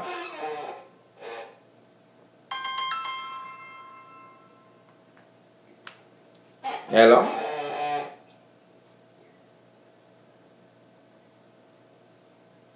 Hold on. Hello? Yes, hello. Yeah, me just want to make sure. How you doing? I'm fine. This is Angel, the girl that just gave you the information for the lady to call in Atlanta, Georgia. Okay. Oh, you just put up some information? Yes. Oh, Yes. hold on, Angel. Alright, Angel, you can text it to my WhatsApp or to my text? Okay, what's the number? The same number. The same number? Yeah. No, but it's she. What I was trying to tell you is she knows. I think she wanted you to. I thought she thinks you are giving her a favor, like giving help to her. You understand? She's listening to the show, but she's not understanding what you're saying. So she's thinking that you are willing to help her in what she's doing. And 9 out of 10, Ashanti, she's probably already has help in that situation.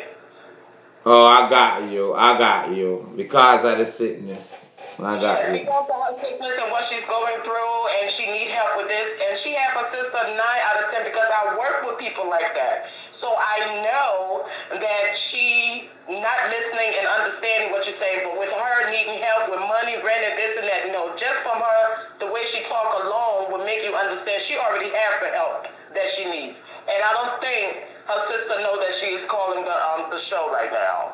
Like, seriously. Yes. Another thing that I wanted to tell you, I tried to call you on live earlier, but I couldn't get through. Yes. But I'm trying to get some things together. Ashanti is one kid on the video in Jamaica in class. Yes. Okay? That's in class. I want you to go back to the show. Is one kid over there that does not have uniform. He don't have no uniform on. He's in regular clothes. He's the only boy that's in the classroom with regular clothes on. He don't have uniform. This is on one of the picture or on the video? It's on the video you posted live. I shared it on my wall, but I wanted you to go back on your wall. I think it was one of the field trip. It was either the field trip. Okay. Yes, the field trip that you did for one of the kids. He's the only one that didn't have uniform. That's the one I want to pick up. No problem. I want to pick up. So listen to me. You going to sponsor that child? Huh? You going to sponsor that child? Yes. Remember, you were supposed to be finding all of that up for me. Yes. Sending me the information, but I've been sick. I just got over a flu. So I wasn't on the phone to do anything. So that's why y'all haven't seen me, giving comment on, Yes. phoning in because I wasn't feeling well. I had the flu. Carla, I love that. Say I can help the school sponsor The kids will sponsor 35 kids who are at Burke Road Basic School. You met me there, Makala. You say I go sponsor one of them kids and help pay them school fee and help them go school and make sure them have breakfast. I love that. Yes, Ashanti, I would love to help because you know what? The same thing happened in my mother's country. My family from West Africa, and it's a shame that we can't trust people like the way how you see how you got your stuff going on. Yes. It's clear, it makes sense. You're doing it for the cause. You having proof that you're doing it for the cause. So people like me, I have no problem. You know, we in America is so many cheap places we can go and find those things for little or nothing. You understand? So I don't mind doing that. $35 a month for a child to go to school. For 3 to 4 months. 3 to 4 months, give me a break. That's Dave. Come on. And Carla, when I just, meet the teacher and the principal, one of the problems the school have, obviously the government not help them much. One teacher, she had at school for like 3 months. She not get paid, but she love teaching, and she contact me. The principal won't let them stop come to school. Because she say even if they not have the little money, because, the school can't stay open without kids. So she make them come. But even with all those break, when it reached like Wednesday, Thursday, after school now come. Simple. Okay. No food money, no breakfast, so them not send the kid go to school. So that's why me and the 360 family decide to start a breakfast program at Burke Road Basic School. Yes, in Maxfield, in Kingston, Jamaica. So we appreciate and Carla, you're not Jamaican? No, I'm not from Jamaica, but trust me for that when I tell you, I love you guys so much because... So you're American? You're born in America? I'm not from Jamaica. But you're born in America? Yes, yes. Oh, we love that and we appreciate you supporting the cause. We appreciate that. You see, you don't have to be Jamaican to support and have a good heart. Appreciate it. Of course. I'm an African now. I'm a Liberian. My family are from West Africa, So I look at Jamaicans and I look at Liberians. We know different. We just like different kinds of cooking. That's all to it. But we are the same people. You understand? Correct, Makala. Correct. I would love to help. The lady that you just talked about on the show that don't have anything, no panties, no bra, no toothbrush, no toothpaste, no this, no that. It's too many things that I know my mom would love to help me, or my sister, or anybody. I just want to know her size. She's a medium size. Call as soon as I finish. I'm going to get you all of the information. Okay, you got my number. I shoot my number. I'm gonna shoot it again because I want to go back to the conversation. And Carla, send me the information. With the help for people like that in Atlanta, in Georgia, rather. Thank you. I appreciate it. All I need to know where to send it. I don't know if you come and visit out here in Georgia or whatever, but if it's a way that I can send it to New York, just tell me how to deal about it and stuff like that. Possible can send it go straight to Jamaica from Atlanta. We're going to talk about it after here. Oh, great. Because a lot of people send stuff, I think I collect 2 bars from England. I have 3 away to Canada or pack already. People send from all over the world just, because a food driver come up shortly, try to feed 200 family at Jamaica. So, I have some things already acquired at Jamaica. I will still look more. Just call you and let you know, Ashanti, I got some boxes that's already ready to be shipped out. No problem. I can help you get the barrels to put them in and, a shipping company and all of that. Okay. Thank you. All right. Sounds good to me. Sounds good. Thank you. Sorry about that, Makala. All right. Wow. What a show. The number is 347-445-3129. All right.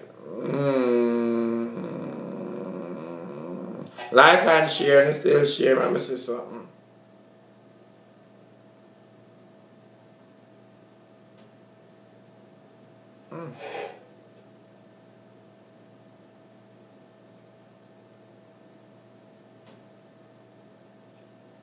Okay. 1 second.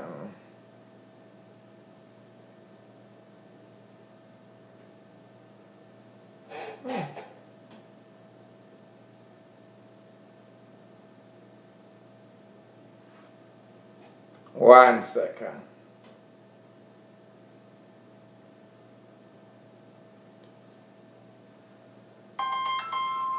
Well, I have a next call. My man said, let's try to figure out something. You live, my caller. Hi, I was a caller who called before, but... Oh, thank you for calling back. Yeah. So I was talking about my mental illness. Yes. You could continue. You was describing, I think, the different mental illness or what some of them do, and other stuff. Yeah.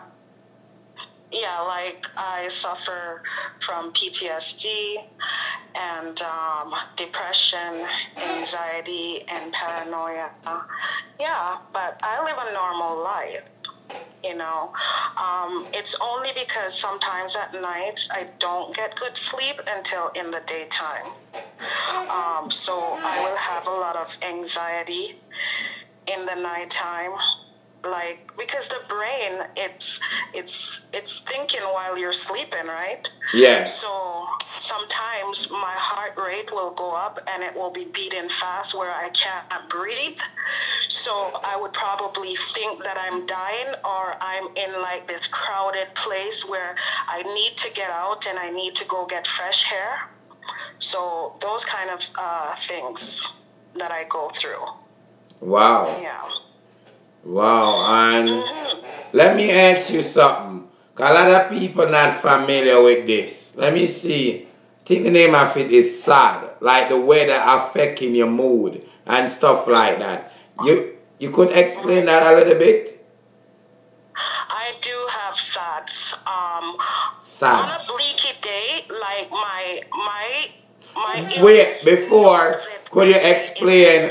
Like if tomorrow was gonna be dark and dingy or snowy, my sickness sends it overnight. So in the morning, if it's dark and dingy and snowy, I would be cooped up in bed, can't move. But as long as the sun is out, I am happy, I am ready to go. I would do anything, but as long as it's raining and dingy, I can stay, at the beginning of winter, I can stay in the bed for at least a week. Without coming out? Without coming out. Wow. Yeah. So a lot of people have that kind of sickness. In where I'm living, they have a lamp in the library because a lot of people is lacking vitamin D. So they put a lamp in the library so people would go there and sit and take the vitamin D in their skin because it's becoming a normal sickness to everyone. There's people when it's snowing, they don't want to leave their house. And there's people when it's too sunny, different people, different sickness, that kind of thing. Yeah. Wow. Wow. Wow, we're learning. Whenever I come out and I say, well, I have mental illness, it's a big laugh. Everybody's laughing. Oh, you're mad. That means you're mad. I'm like, no, I'm not mad.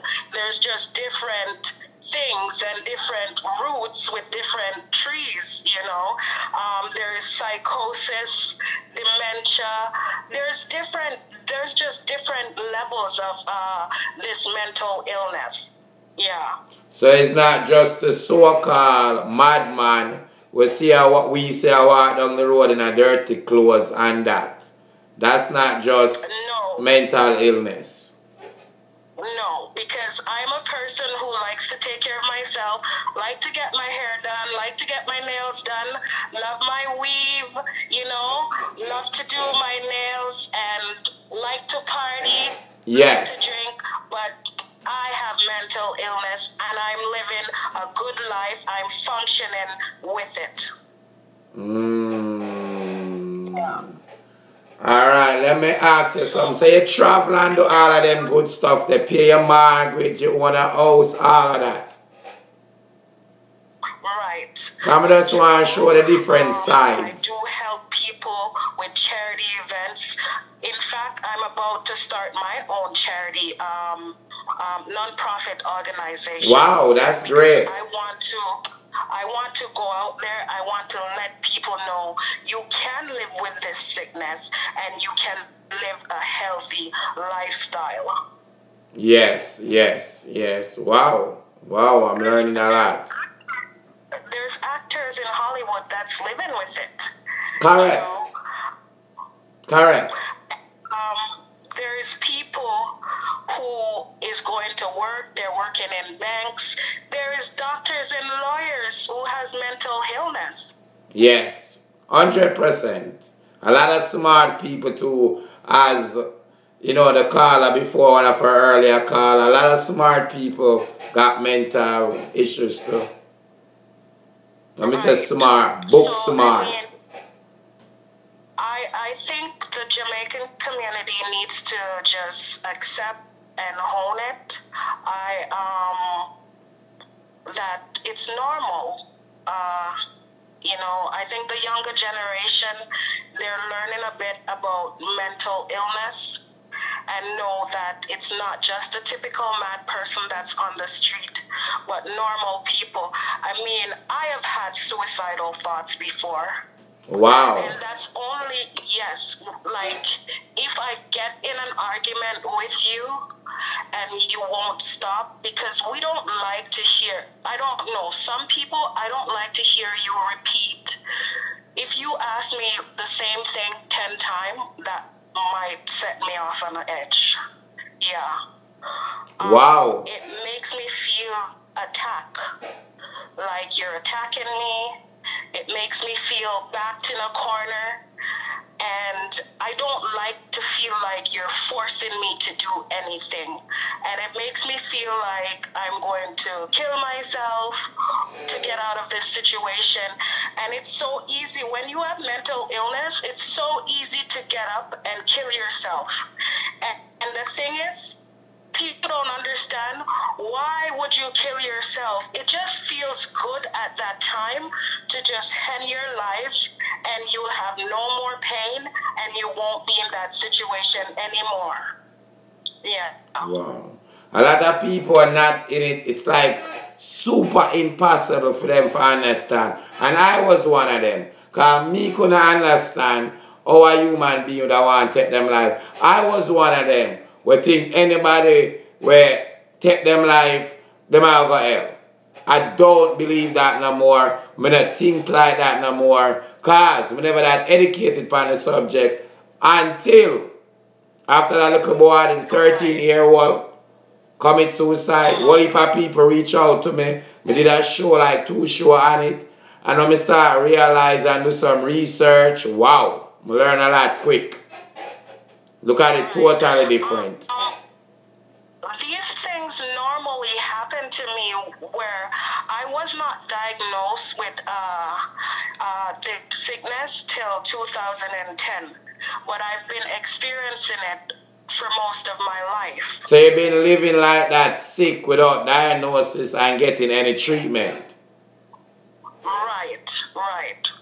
And so when I went to counseling, they're like, okay, well, the system failed you because I went through school and nobody detect and nobody pick it up. I went through school with all of this. So that's when the system came in and they're like, okay, well, we failed you and, you know, we can provide help for you and stuff like that. But for me, I would not be a normal person living on the system because being on the system, it's like you're in jail yourself. I know, I used to work in one of them facilities. In your bank account, you know, there's just certain things that I can't. So I know the food tastes like jail food too. I have to work to maintain myself. Yeah. Yeah, wow. Let me ask you something important. Do you take medication, if you don't mind answering? Yes, I do take FXR. You did say that before. I used to. What's that for? FXR, yeah. What that does are supposed to do? Celexa. Well, calms me down and it restricts me from getting angry. Because if I'm not taking my medication, actually. Wait, look 1 second, like Shava next call. We wait for her. You know the WhatsApp call go off. Go ahead, I'm hearing. Yeah, I can't live without my medication. Wow. So you need a medication to function? I'm not a, I just try not to take it, and I don't function without it because there's a chemical imbalance. Like, I get really hungry when I'm not on my medication. I get really hungry, and I get really hangry. Wow. So there's just, you know, and I have no reasonability. Wow. Like, you can't reason, yeah. Carla, stick a pin right there. As long as I'm taking my medication, I'm good. Carla, stick a pin. How much people you guys are watching right now? My viewers, 154 hours. Like and share, invite. How much know somebody like that? That so-called normal person. And you can't hold a reasonability with them. No form of reason. They just get ignorant and start cuss and go on. Eh? How much of them want to know upon social media? Trust me. Them in our community. Them in our house. Them in our family. Them in our workplace. Mental sickness is real. Go ahead, Makala. Right. Like, you can't, I have no, what do you call it? I can't reason with you, and I have no patience for if I think you're coming with a bag of bullshit, I have no patience for that. Absolutely none. I will tell you right away that you're lying, or your clothes doesn't look right. You don't look, you know, sometimes you'll see someone and they don't look right. Well, when I'm not on my pills, I will tell you that you don't look good and you're not looking right. But as long as I'm taking my pills, I have self-control and stability and a balance. 1 second, Carla. How much of us that's watching do more than one of them stuff that the caller just said in a them regular, everyday, so-called normal life? Because me, I gotta be honest. Me do some of the stuff them when she said pints in my life. Right. Mm-hmm. Wow. How much I gotta be honest? Wow. Yeah. I love these conversations. Wow, we can learn. And also, if I'm not taking my pills, I can't take loud noise. I can't take loud noise. I can't take loud music. And a loud music will make my head feel like it's going to explode. Wow. Yeah. What's that, the one that let you, like the sickness that make you can't take the loud music? I know it have a name, that one there. It's just my nerves. And my mom actually had a nervous breakdown when she was 23. So it's hereditary, where we can't take stress and we can't take problems. Carla, also, I don't want to say this rough, but this is through my work with people with mental illness for over 10 years. One thing I realize, that disease travel through the family.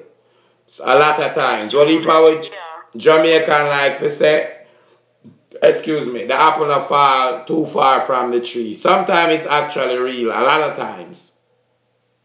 But what I realize what happen, a lot of time the kids become smarter than the parents, as in them not fully 100 either, as in them have a sickness. And even if they not take medication, them can more function than them parents before. Me notice that a lot over and over. Because like, sometimes like two people with a sickness kind of have a baby, like a child. And them, you know, raise a child and everything. But the child actually, you can tell with them raising the child, that the child become a little like, I don't want to say smarter than them, but no more. I learn faster than them, real quick.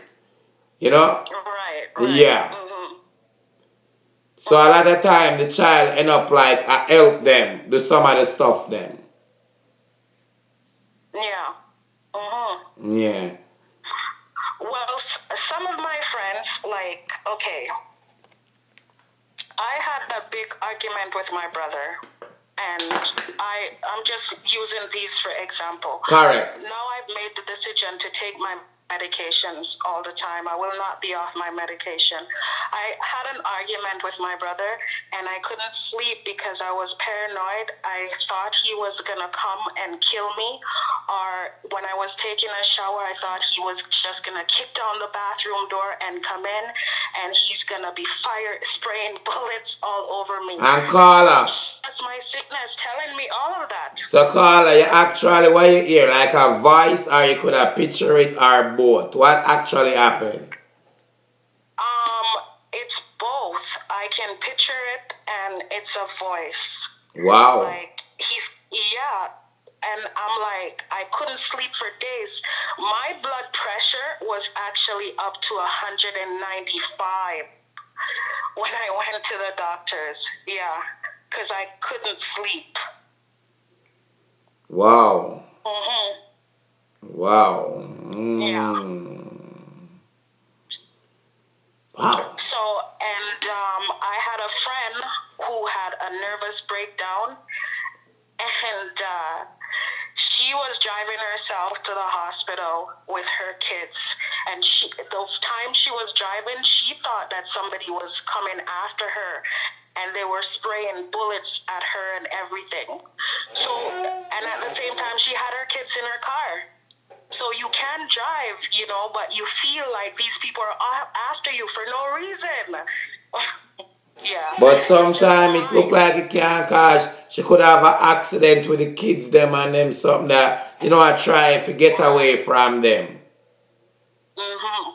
Wow, I learn, people, I learn. Like and share, I learn. Wow. And one of my other friend has the same sickness, but that one has paranoia, and my other friend has psychosis.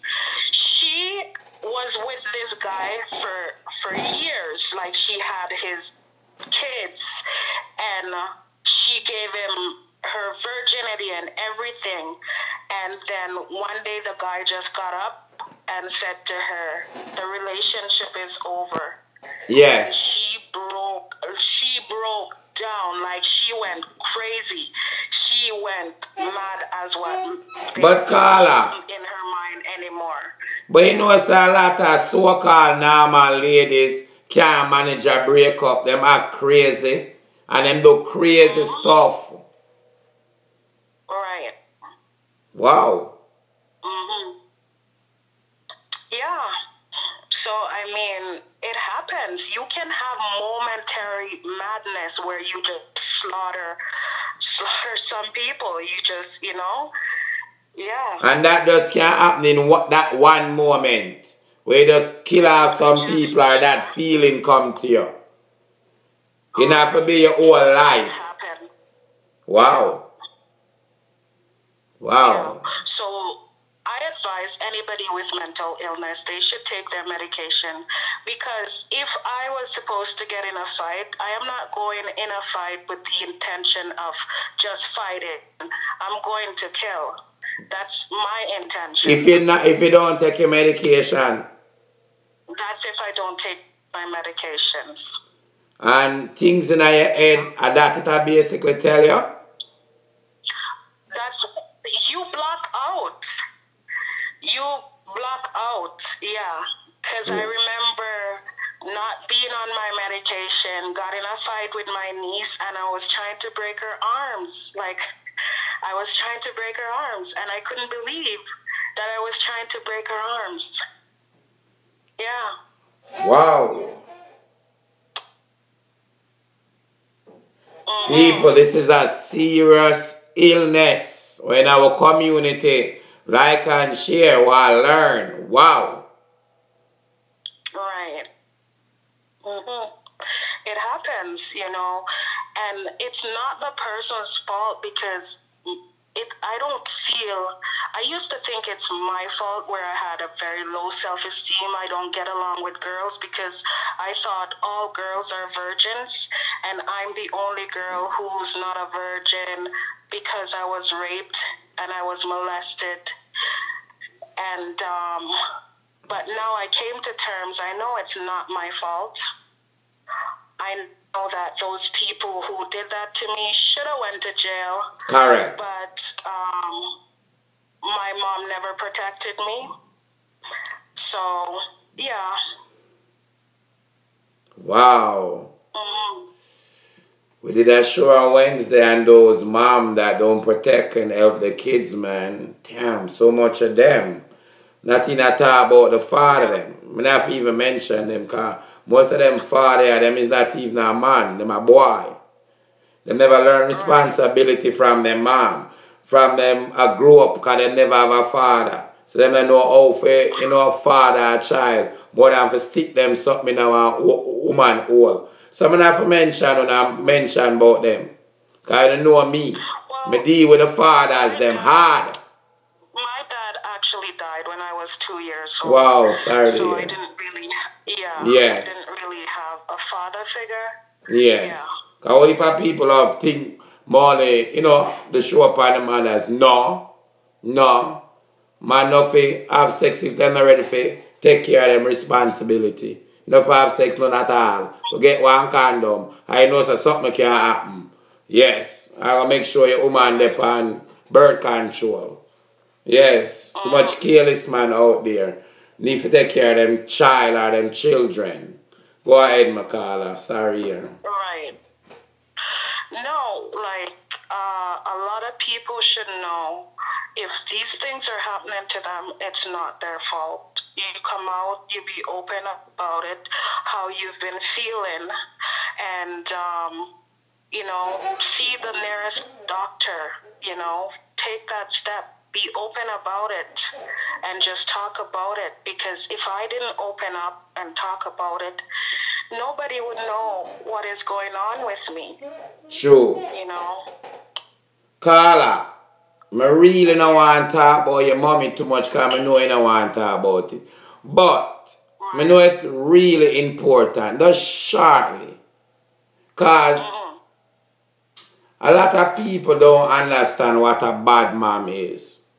And how it affects a child life from child to adulthood, both male and female, probably even more male than female. A lot of people don't actually understand what that do.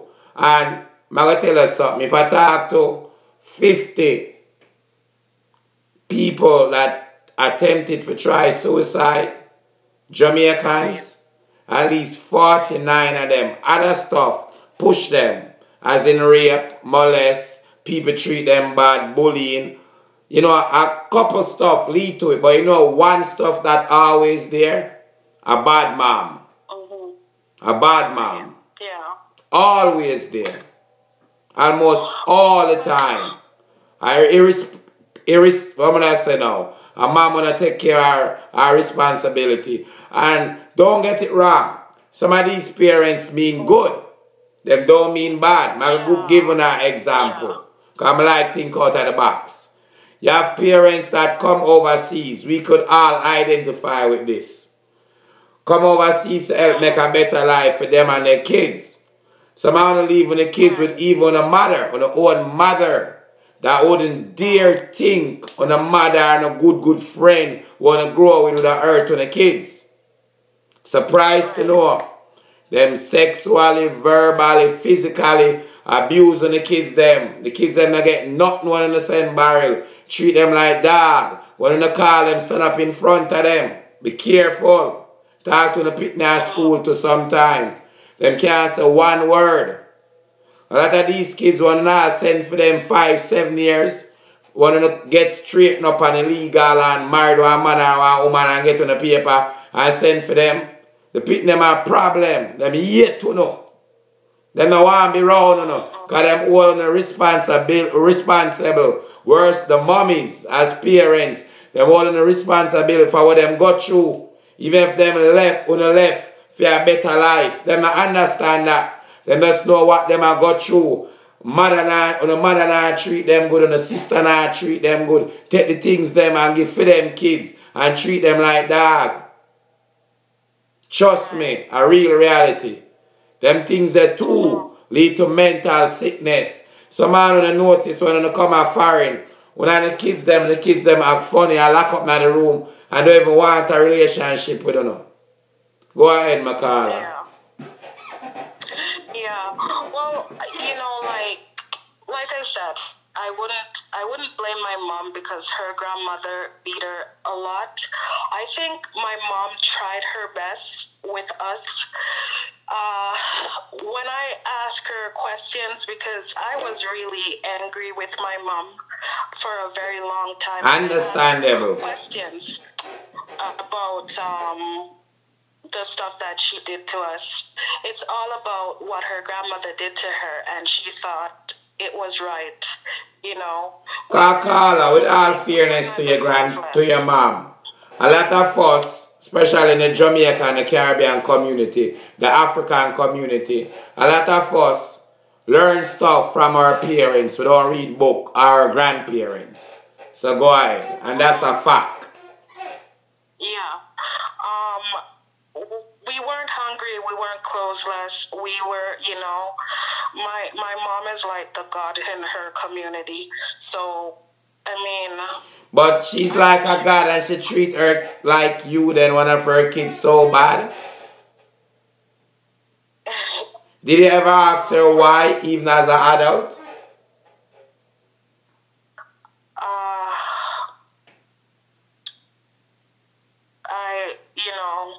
Alright, you don't have to say. Yeah. You don't have to say. Don't worry about it. You don't have to say. Wow.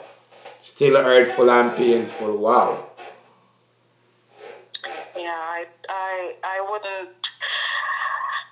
Listen, if I would sit one-on-one and talk to someone, yes, I would lay it all out, but I couldn't talk anything out on the air about my mom. To me, I just thought she did well with me, with us, and yeah, I love my Carla, with all due respect, I don't want to talk about it, but I'm going to say something. Because I do this topic a lot, and guess what? A lot of victims go through this, you know, and you know I'm not violate or disrespect in no shape or form. But you see the same thing when you still have struggle with cause of your mother, you love her. I'm not saying put her out there, you don't want to embarrass her. Say I'd rather talk about it in a private. But a lot of people that's going through it now, you know, and the kids them, that are a big part of the problem, you know. Because they don't want to talk or they don't feel like they can't talk to nobody, you know. It's a big part of the problem when them go through the suffering, not outing these people and make the world know about them. Because to a lot of other people, these people are perfect human beings in society. They would have shocked for believe what they might do. Right. And I'm not saying you supposed to tell me, but I just want to make that, because a lot of victims are watching, you know.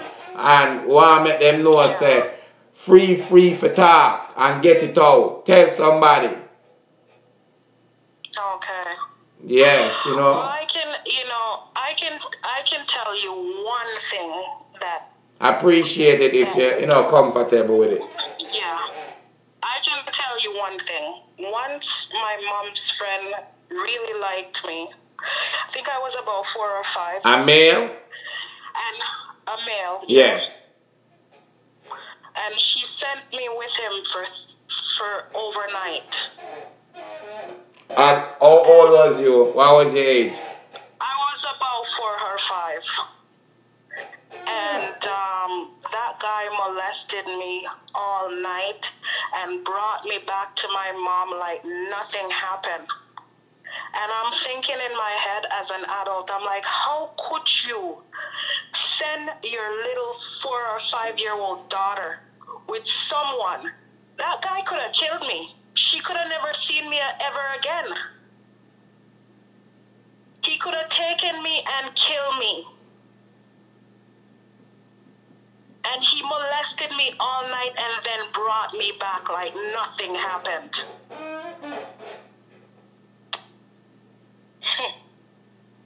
Yeah. It's crazy. Yeah. I'm so... A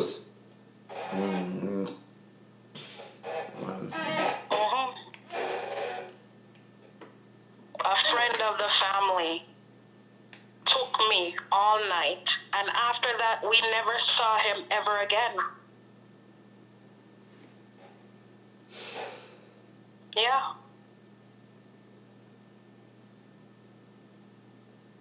So how could somebody live with that? It's hard for me even to listen you saying it. Yeah. Much less a mom to hand over her own daughter. I'm thinking maybe there was some kind of a deal or something. I don't know. I don't know. But even for money or any type of deal, I don't know. I don't know. I was just a kid. But you're not going to forget.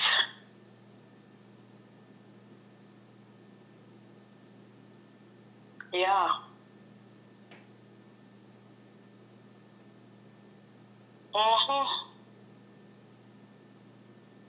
It happens. It happens. So all who out there I wonder why sometimes somebody like Kaga go off on their mother and other people. Me understand how somebody could totally not talking to Makala, but other people could disown their mother, because a lot of mothers disown kids. So we can't go one way, it can't go the other way. Me understanding fully. I may have one of the best mama and grandmother in the world. Never been through them things then in my life. Whenever I see people and their family get along together, I am like so jealous. I would love to build my own family and have a good family, functioning family. Big up the Cameron family. I love you, Marsha. Yeah, people have to appreciate that when they have families that live good with each other. The Cameron family. Wow. If your mom is beating you with a car fan belt, that's not even beating, that's abuse. Car fan belt. Wow. Yeah. Good night, Pauline. That can help you to become sick mentally. Yes. Topic is mental sickness. Wow. So all those stuff contribute to it. So, all those things contribute to it. So people can't stop think. Mental sickness. Adjust the man in a dirty clothes. I walk on a beard for a couple weeks. Or like how we see on the movie. People strapped down and those are just some type of it. It don't box into that alone. Trust me, it spread it big. Because you have different form of cancer and various diseases have different form. Some worse than some. Same thing with mental sickness. Yeah. Yeah. So, you know, that's just a part of it. Wow. Yeah, I am happy to share. And let me just say this. Put up my water. Let me drink a little water. I'm going to talk a little loud. Yeah. I want to say, me, on behalf of the audience, the viewers, because I know they appreciate you, and the lady that first called the show, we appreciate your boldness. I appreciate, your bravery of you sharing even that little part about your mom, sharing what you're going through, taking medication, you never hold back and sharing it. you know, give us an insight and a different form of mental sickness and what it actually do to you as a human being. Because I'm hoping to accomplish that with this show. So some people, when them say people are away, when I say diagnose them, but you could have an understanding of what they go through and be a little more civil or a little more understanding towards that person, the least you can do. Right. So I appreciate that for you sharing all those stuff that a lot of people will be embarrassed, shame to talk. And I know by you sharing this, it'll help me, make me learn more about this situation, about this sickness. And a lot of people out there that's watching now, it'll help them. So we do admire your bravery and your boldness of coming on and sharing. We love it. Continue to be a strong lady, because you've been through a lot. Continue to be strong and keep your head up. Thank you. I appreciate you. And I know me I taught this from me and behalf of the 360 family and everybody that's watching. For the love that lady one more time, let me get some thumbs up. Let me get some heart. We appreciate her sharing her story.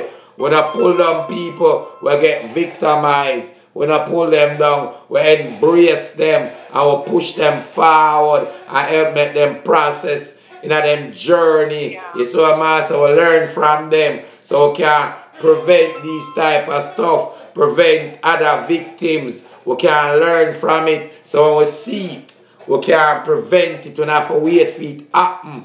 That's why we do these type of show. Not for people to come on it because people crazy and mad. Alright, even me probably used to do that, but I learned. That's why I have this show.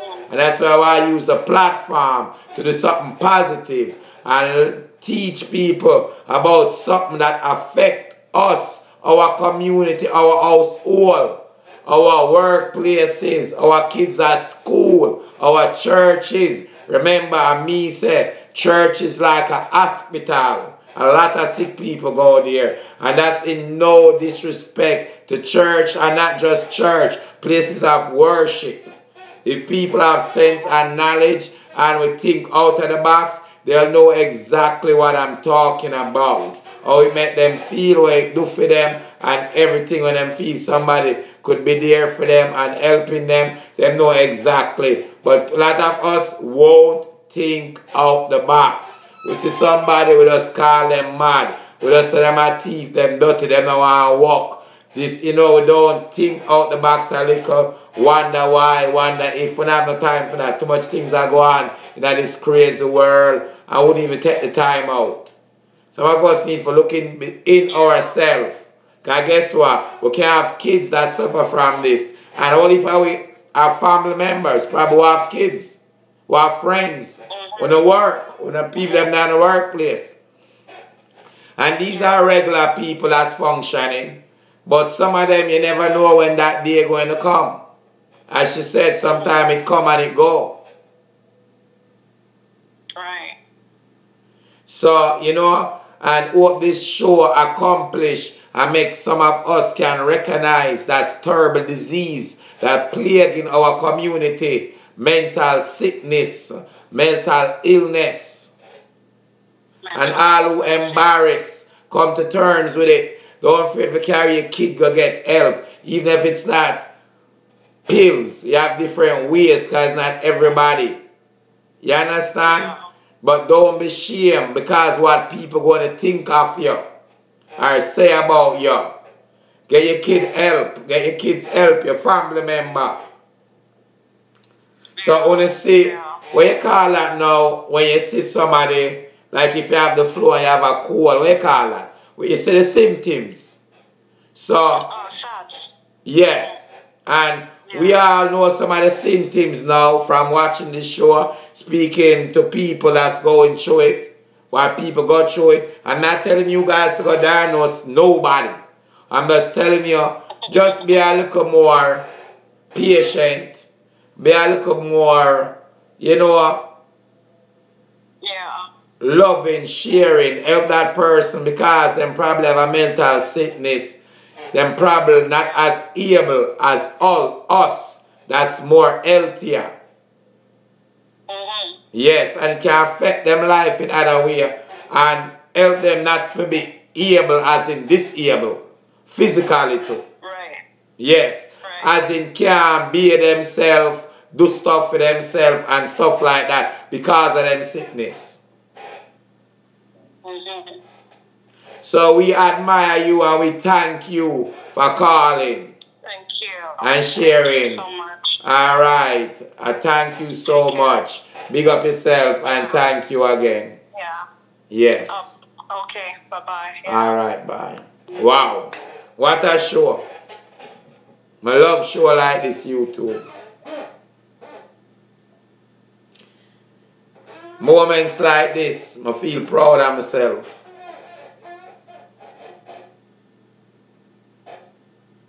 Because I know this show I help people. I'm going to come on this a cuspare bad word. That not help nobody. One more hype, one more gas. Them I call up my name tomorrow again. That not help nobody. That not help nobody mentally, physically, in no shape or form. That not helping a rape victim, a suicidal victim, somebody that got mental sickness. That not help them. None at all. So me, myself, need to cut it out and grow with the show. Grow a little faster. Cut out the foolishness. And look where I go from last night to look where I did today. And look where I did before that. So I need to stay on track. Stay on pace. Everybody know, the world know, I can't behave bad. But my community, more important. I have issues to deal with and take care of. And me and my co-host, Mishka, have to deal with that and take care of our family. Because we say 360 family. Yes. Yes. You know, our black people, other human being. We all human being.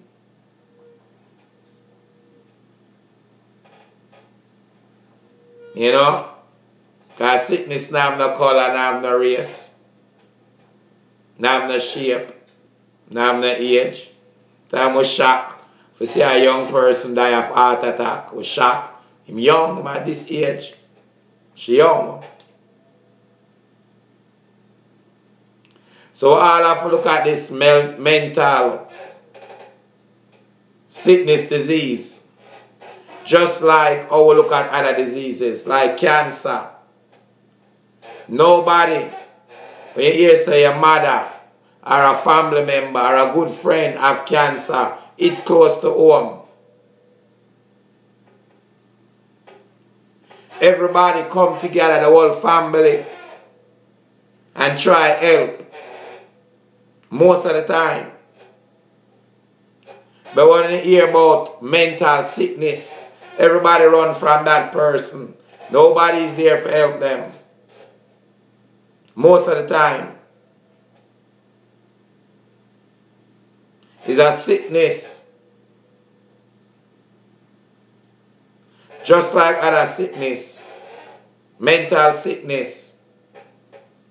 So hope that show you today. Frankie Maris Lee. Wasn't Frankie who called. Was you Frankie? Was you that called Frankie?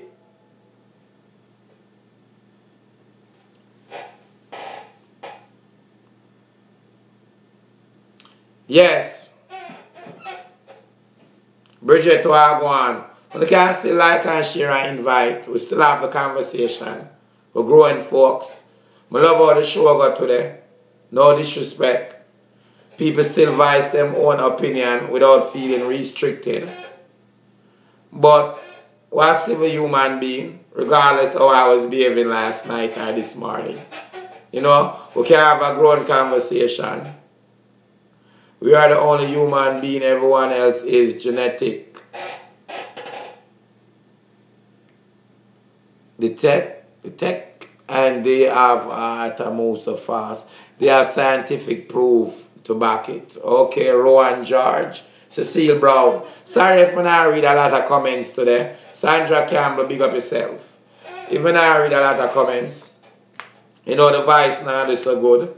Plus the phone line been busy and everything will go on with the show. I wish I could get the physical, the person from the profession, if you're watching, and you could call back and help me. Just close out the show. Because you've been watching, if you've been watching, and talk to me about some of the stuff that you see going on and what you think. You know, I would have loved if you can analyze some of the people that will call and, you know, just tell us, you know, a little bit.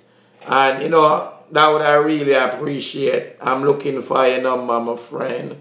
Because I really have to take advantage when I get these people to tune in the show and to help me. You know what I'm saying? I don't know it all. I never go College Street, only part time, you know. We still have a doctor upon the show and help you out too. And somebody like this person we called before. You know what I'm saying? So, you know, I would really appreciate, you know what I'm saying, if she's still watching the show. So, you know, she could help me close the show. But in the meantime, as me say, anybody who choose to help the lady in Jamaica, Tracy, not Tracy, Munchie Brown, reach out to me. So it's our family them downtown. And them are going to go St. Thomas possible tomorrow. Because Wally will watch the video with a lady with mental illness, the British citizen, where they are Jamaica and don't even have food to eat. Never wish number that. And nobody now help her, you know, and to be honest, Wally will watch the video. I never noticed when she come from my live, she had the same dress what she wear days ago when the video they go viral. I realized that when I did the show, from comments, a lot of people don't understand fully what mental sickness is or have a slight clue. So I make it my duty today to do a show on it. Alright? I'm not mad at you now. Alright. Hi, good day, you're live. Thank you for calling back. Hi. Hi. What you are again?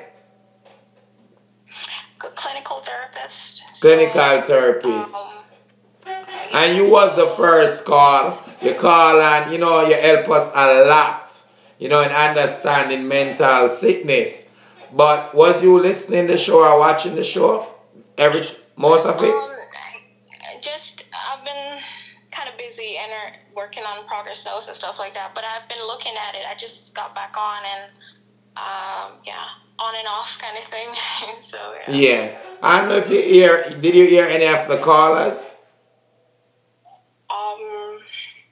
I heard the last one that she was talking about at 5 years old. She was sexually abused. That's common in our community. So, yes. You know, in your profession, like, try and help us, like, when somebody going through that. Because them not understand, like, what they could do or, like, them, and what come after that, like, the mental sickness that possible after that. It varies, but these things definitely have an effect on us. The things that happen to us in our childhood is very, very important. So if you grew up, you know, being abused by your parents, which a lot of us as Jamaicans have been beaten with machetes and all types of things. And then like you were saying before, that, you know, I don't know if you were saying it or a caller was saying yes. That, well, the mother explained that, well, that's just how what my mom did to me. And, yes. You know, they really don't know any other method, and so they think that, well, this is what my parents did to me, so I'm going to do it. And they don't realize the damage that it's doing. But and like you were saying that you realize that your child or the children of these people, they tend to be a little bit more smarter about dealing with these issues, and they may be more forthcoming about it, to talk about it, or to say, hey, this is an issue. Yes. I definitely realize that as well, but it's definitely a deep-rooted issue in Jamaican society. I grew up there until I was 19, and every day my family have a lot of acres, and every day was a war zone.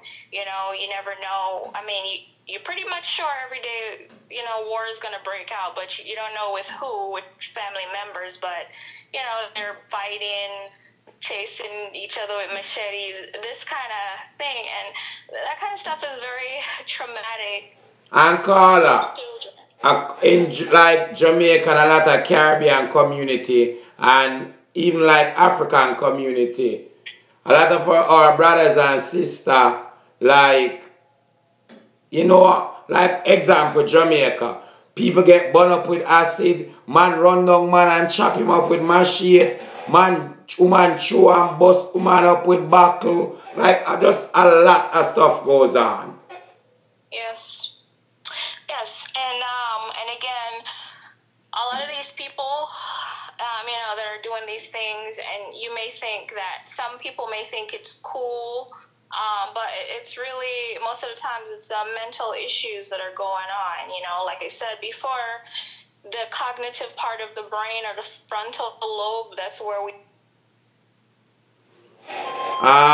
Sorry about that, Carla. My person just called. Hold on, man, a WhatsApp call. Go ahead. Sorry about that. Go ahead. Continue, please. Yeah, so the frontal lobe of the brain is where we do our processing, our cognitive thinking and reasoning. If that's not working, that area of the brain's not working, then you're not going to be able to think logically about anything. And so you don't want to anger these type of people, because like the other caller was saying about when she goes into a fight, her only intention is to kill. Yes. It's the extreme, because there is no logical thinking there, and so it's just the brain. Carla, I used to work in a facility, and I remember one of the patient with a mental sickness, like when him get mad at an ex-patient, all him do was like his one dimension. So him would have just choke you, and him now stop try to choke you till like no life not in you. If him catch an ex-client, that's all him do, and him just focus on choking you, and like him wouldn't stop till like you're dead. Yeah, and this is why when we see, like, we may come to this country and we hear about the mass murder, people that go around and just like sniper shootings, and we can't understand it. But the thing is, we can't understand it because the brain process, like, they have different personality disorders in which that's just how the brain tells them to operate. They're not able to feel sympathy or empathy, so they can kill you, take your life out, and they don't feel anything. And it's just what it is. It's in the brain. Wow. Learn a lot. So Carla. So, I love the topic because this is my field of work and study, and I write. I'm still, me and my colleagues, they have master's degrees, PhDs, and we work on, we write academic papers, and so, we're working on trying to get our work published, in academic journals. So I'm trying to figure out, like, a good, way to channel this information into the Jamaican community, and to be able to start maybe some kind of organization or something that will focus on mental health and Jamaican community. We need caseworkers, we need rehab specialists, we need clinical therapists to work with people. Post-traumatic stress disorder is another big one. Someone had commented on your show. Yes. Wow, Carla, please wait. Sorry about that. Go ahead. Yeah, someone had commented on your show about post-traumatic slave syndrome, and I was like, oh, awesome. I'm happy that people know about that, because similar to post-traumatic stress disorder, where a lot of of people in the military experience that. For example, I have experienced that where, because I've had a few, what do you say, close near-death experiences. I remember probably one of them was in Jamaica when I was leaving the country, but I was in a car parked, and there was a car entering the town, and it just lost control. I didn't know how, but it just ran into the car that was parked. We were buying jerk chicken. I was in the car, and the jerk pan flew over the road. The car was totally smashed in. I thought my legs were gone. I thought that was it for me. And somehow, miraculously, I was able to walk out of that car with not a scratch, and then they had to come, and the wrecker had to come, and the car was just totally destroyed. Yes. But for me, I was traumatized after when I flew out. I constantly, I'm on the road, I'm thinking, oh my God, something's gonna run into this car, I'm gonna die, and it happened for quite a while. I was having those symptoms of that trauma that I experienced. So there's different things that happen that will. Those things will happen. And so post-traumatic slave syndrome, the person had mentioned on your show there in the comment, I've done some studies about that, and it's kind of similar to post-traumatic stress disorder, because we're saying that if people that go through traumas like a car accident, like a rape, etc., and they're going through these things, can you imagine what our ancestors that had to go through 400 years of slavery, of being stolen from your land, ripped from your family, you see your mother get raped, your father get beaten, treated like an animal, all of that. Can you imagine the trauma that they went through? Slave master rape your woman in front of you and all that. Exactly. And so dehumanize you. And so that passes down through generations of trauma that's passed on from one generation to another. So that's possible. Why? Carla, I know you're correct. Because me always think, them say black people have teeth and this, but if you follow history, when we never allowed to get an education, and we'd have to work for free, and we never wasn't getting paid to get basic stuff in life, what do you expect left over though?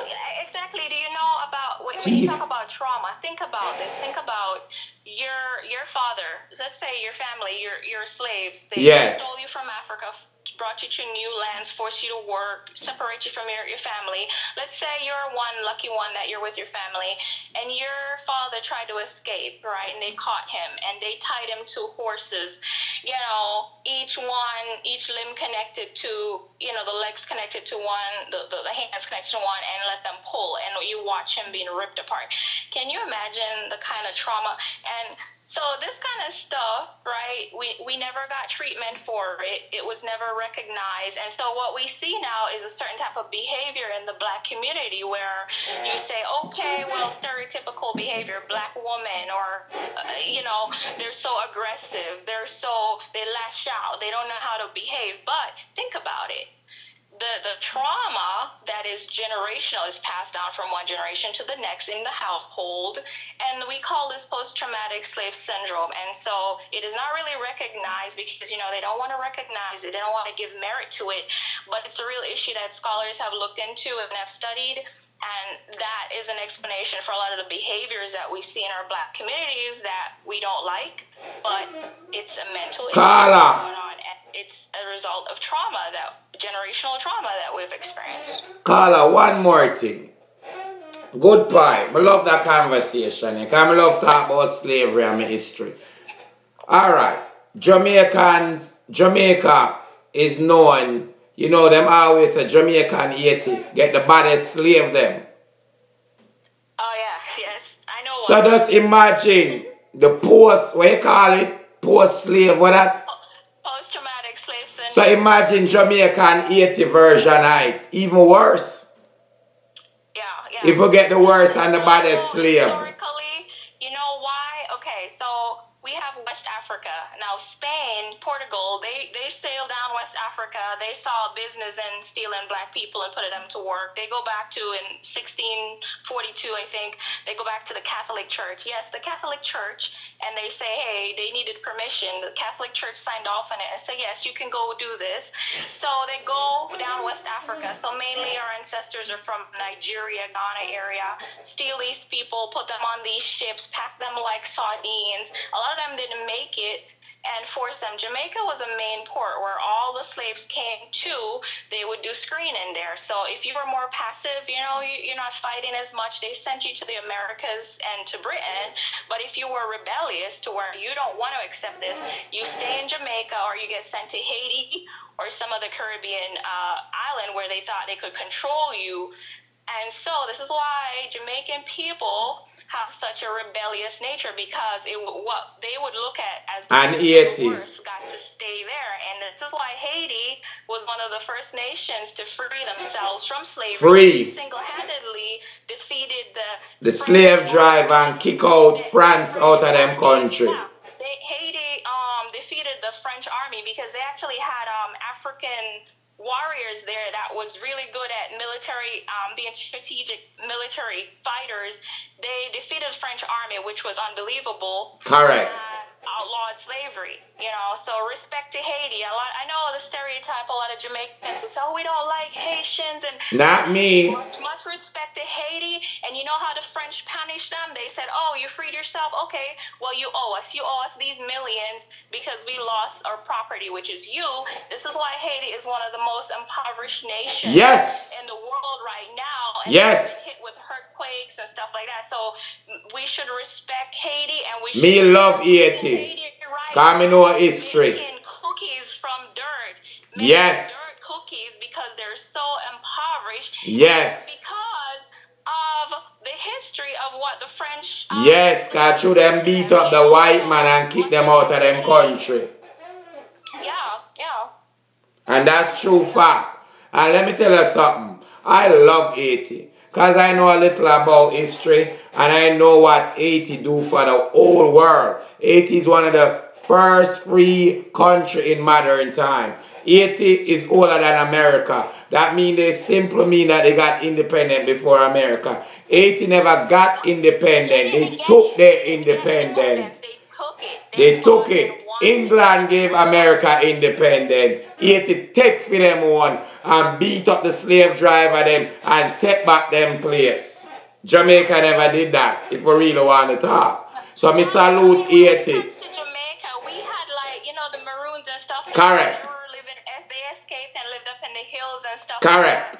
And they were living as freed people, and they had treaties with the British slave drivers, to say, well, hey, if any more slaves come up here, you need to return them to us, kind of thing. But there were people in Jamaica, that the Maroons that escaped, and they were living as freed people up in the mountains or wherever they were. Yes.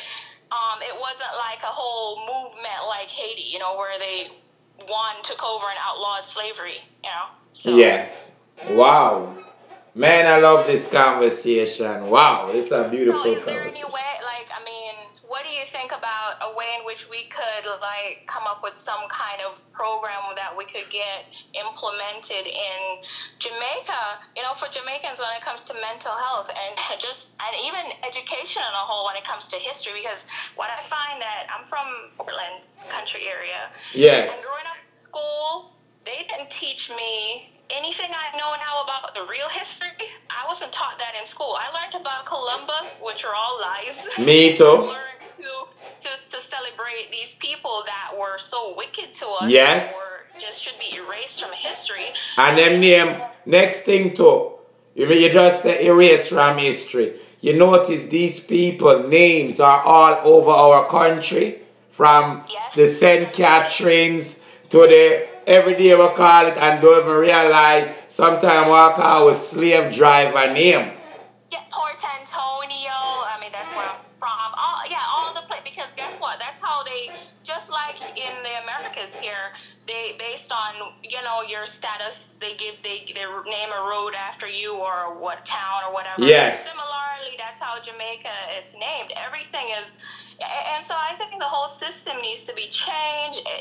Jamaican people need education, because right now, what they have going on down there, if it's still the same that I got when I was there, that is just inadequate. This is why, now when the people are educated and they know about their history and they're awake, then the movement will start, because Jamaican people are very strong-minded people, and we don't tolerate certain kind of, like, we come to America and we see how certain African Americans may be passive towards certain treatments, so we're like, no, that is unacceptable, right? And that's how we are by nature. Yes. But a lot of people just aren't educated because they don't expose them to the truth. They don't have the opportunities to know what's really going on in this world. So. Wow. Me, what I love for this something and join, me and you possibly could come up and some of my colleagues come up with something and, we can work on it. That sounds good. Your work, I want to give you some compliments on that, like how I see you're doing, you're trying to help people down there and do things. Like, I have that same humanitarian spirit about me where I want to be able to go and donate and help people, start a foundation, collect donations to help them, and even help them with whatever little I have, because it hurts me to watch a video and see children in Haiti making cookies from dirt because they don't have anything. It really makes me want to cry. And when you think about it on a world global scale, 96% of the population are poor relative to the other 4% that control all the wealth. America, for example, is only 20% of the world's population, but we control 67% of the wealth. Correct. Africa and India combined have more people than North America and Europe, but they only control 2% of the world's wealth. Now, when the people are awake and they realize, these are the people that are doing this to us, this must change, then I believe that a movement will start to change the system, because these people in high places, they're not going to change. They love their lives. The J.P. Morgan Chase and the Bill Gates and these people, they love Makala, thank you, said the J.P. Morgan and the Chase. Even me use the J.P. Morgans and the Chase. A lot of us don't realize that some of these business made their wealth of slavery money, as in J.P. Morgan. Them used to, when people owe them money, them would have bring them slave for them all or something like that. So them to end up involved in the slave trade too. Yeah. I mean, listen, let me tell you, there's a book people can check out called Black Labor, White Wealth by Claude Anderson. He's a brilliant man. You can check him on YouTube and his books, but he talks a lot about how black labor built white wealth, and that is a fact. So that wealth that has been built has been passed down from generation to generation, and this is why we have nothing. Nothing. We have nothing. And they refuse to pay us. Land controls everything. They control all the wealth, and we have nothing because we built listen, back then they put their foot up and drink tea while we're out there slaving, working and building their wealth that they pass on from generation to generation. To their family. When they claim they gave us, they freed us, which wasn't really freedom, but when they claim, they freed the South or whatever, black people didn't get anything. All they did was come up with a new system of the criminal justice system, which is to say, now, if I see you standing on the street back then as a black man, they would arrest you and put what they call a felon on you. They came up with that new system. And when you have a felon, you cannot get a job. And when you're a felon, you can work for free, and they would have them in prisons working for free. So these people sit down and come up with these laws to best suit them as they go. So this is today you guys are talking about the shooting of the black man. So this is why because I know that the whole system is built to work against us. The Constitution, for example, is built to work against us. So whenever you see a police officer approach a black person, it's never going to be anything, unless it's a good human being, which you have those cases. Some people are just good people and they're nice. Yes. Others are coming from a place of racism. They're not going to ask any questions. They're trained, whether you want to believe it or not, to shoot to kill, because when I got my concealed carry, I was trained they told me, hey, if you don't ever pull it and not use it. If you pull it, use it, and do 1 in the head and 2 in the chest, because it's better to be tried by 9 and carried by 6. You don't ever leave somebody alive to let them go to court to testify against you. The police are never going to shoot you to where you can go to the doctor and get well to go, because then you are going to be a witness to testify against what happened that day. Okay? Wow. So that's just the fact. Wow. Wow. We so appreciate you. Now, you don't mind, me I can't talk. I mean, no, me I talk. We can't talk off of the ear. Yeah. I have and get some things together. Yeah, wow. Wow. Yeah. So yeah, anything that, you know, we can do to do humanitarian work and to really implement some programs in Jamaica. We definitely could work together. Definitely. Yeah, I'm really interested in that, because education is a key in becoming knowledgeable about what's going on, you know. Yes. Thank you so much. I'm going to call you right after the show. I have a conversation with you. Thank you. I just want to say we appreciate you. Thank you so much. I hope it was helpful to a lot of people tonight. So. It was more than helpful. We do appreciate you shedding some light on this terrible sickness, mental sickness, and other issues that's going on in our community. We do appreciate it. All right, you're welcome. Thank you. I'll talk to you later. Wow, my 360 family. What a show. What a show tonight. Where's Adrian 360? Which part my co-host, Michigan? What a show tonight. So, originally, I decided to do this show today because not just me know so I want people crazy upon the internet. And I could have get some of them for watch and probably realize what go on in them life. But also, because after the show yesterday, I realized a lot of people don't understand what these people go through with mental illness from watching the comments yesterday. And if you notice, I was a little calm, even when I never sure about stuff. Because I used to work with people like this, and I know some of them will go off and, you know, switch conversations and stuff like that. I'm well aware of, you know, those type of behavior. Yeah, you understand me? My son said thanks. Okay, yeah, I read that already. So, me figure would have to shed some more light on that. Alright, me just get the chairman number. I'm a basic school. We got the chairman at Burke Road Basic School. We need to have a conversation with him. Got a politician, yes, Andrea Burke. He come to the school and, you know, I was still, but I want love to have a conversation fake a time ago and we have some problem at the school and need to be deal with. So, this come to hand from watching the video yesterday with the British citizen in Jamaica that got lost.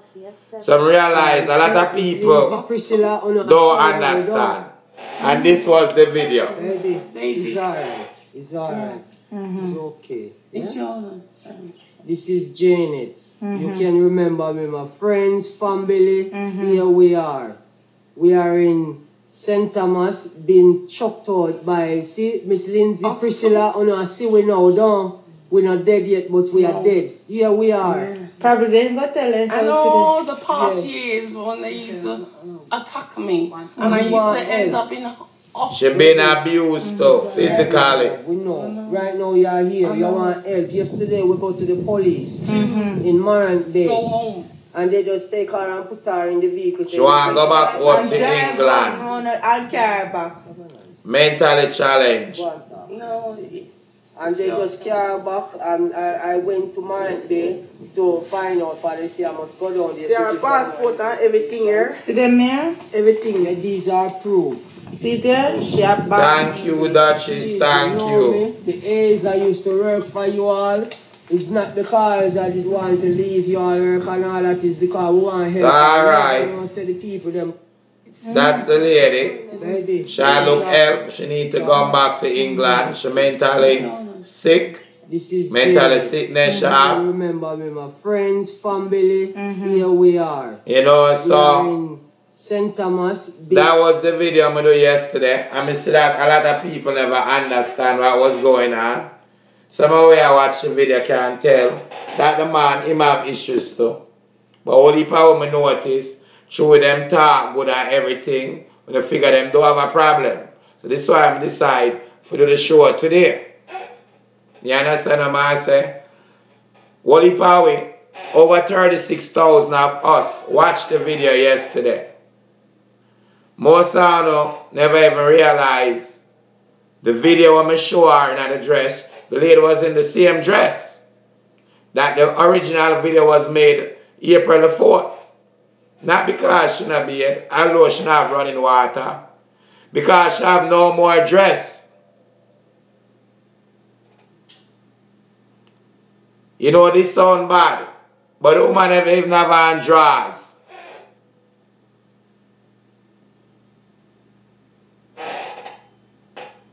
You get what I say? So hopefully tomorrow or Tuesday, we're going to see if we can carry her, go to the embassy, and see what them can do for her. You know, a few people or one person, so them are going to work with me and get some clothes to her tomorrow and some grocery. Because we don't beg nobody no cash. And this is a shame. You know, me I going to try my best for by Tuesday get somebody to meet them and see if we can set up and carry them go to the embassy. But when I see the show yesterday and she come on, all the people say something that look right about this. But it's like a hungry child on the sea. So I should have make the nice them and I go answer because she's hungry.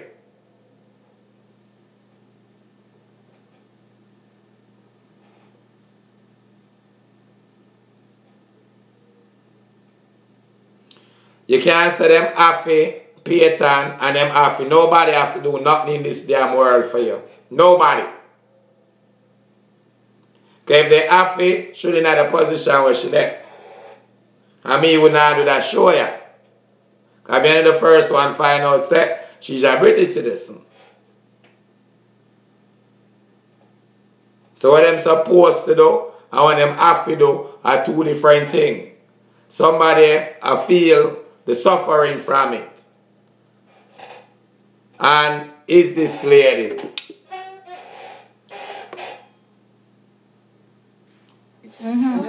Me YouTube people, sorry. Let me make you so hard go on. No wala, me make me YouTube people say. You can remember me, my friends, family. Here we are. We are in St. Thomas, being chucked out by, see, Miss Lindsay, Priscilla, see we now, don't. We're not dead yet, but we are dead. Here we are. Yeah. Probably they didn't go tell them. I know the past years when they used to attack me. And I used to end up in hospital. Baby, it's alright now, love. We know. Right now you are here. You want help. Yesterday we go to the police in Morant Day. Go home. And they just take her and put her in the vehicle, say immigration. And drive round and carry back. Go on talk. No. And they just carry back. I went to Morant Day to find out for they say I must go down there. See our passport and everything here. See them here? Everything. Yeah, these are proof. See there? She have bad English. Oh, please, you know me. The A's I used to. And the next thing about this. It's not because I did want to leave your work and all that. Is because the next thing about this. Me not sure the lady been in Jamaica 11 years. Me not sure she got more abuse or whatever. When I learn about living condition, no water, no light.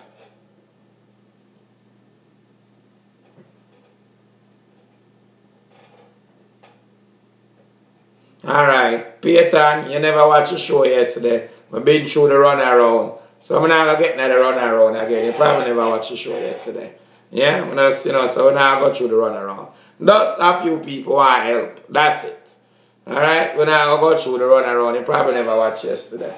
And so I go on. Because all day upon the show for almost 4 hours, we go back and forth. So I'll get through all of that. I know what real and what fake. And all of that and how the embassy work and, you know, nothing happen overnight. All this is steps. You have a call on the phone, write down stuff, bring in, all of this takes steps. None happen overnight and it just happen like that. And that's how it works. You have to do paperwork, you have to prove stuff, all of that, sick or not. Alright, I need a birth paper, all of that. Sick or not.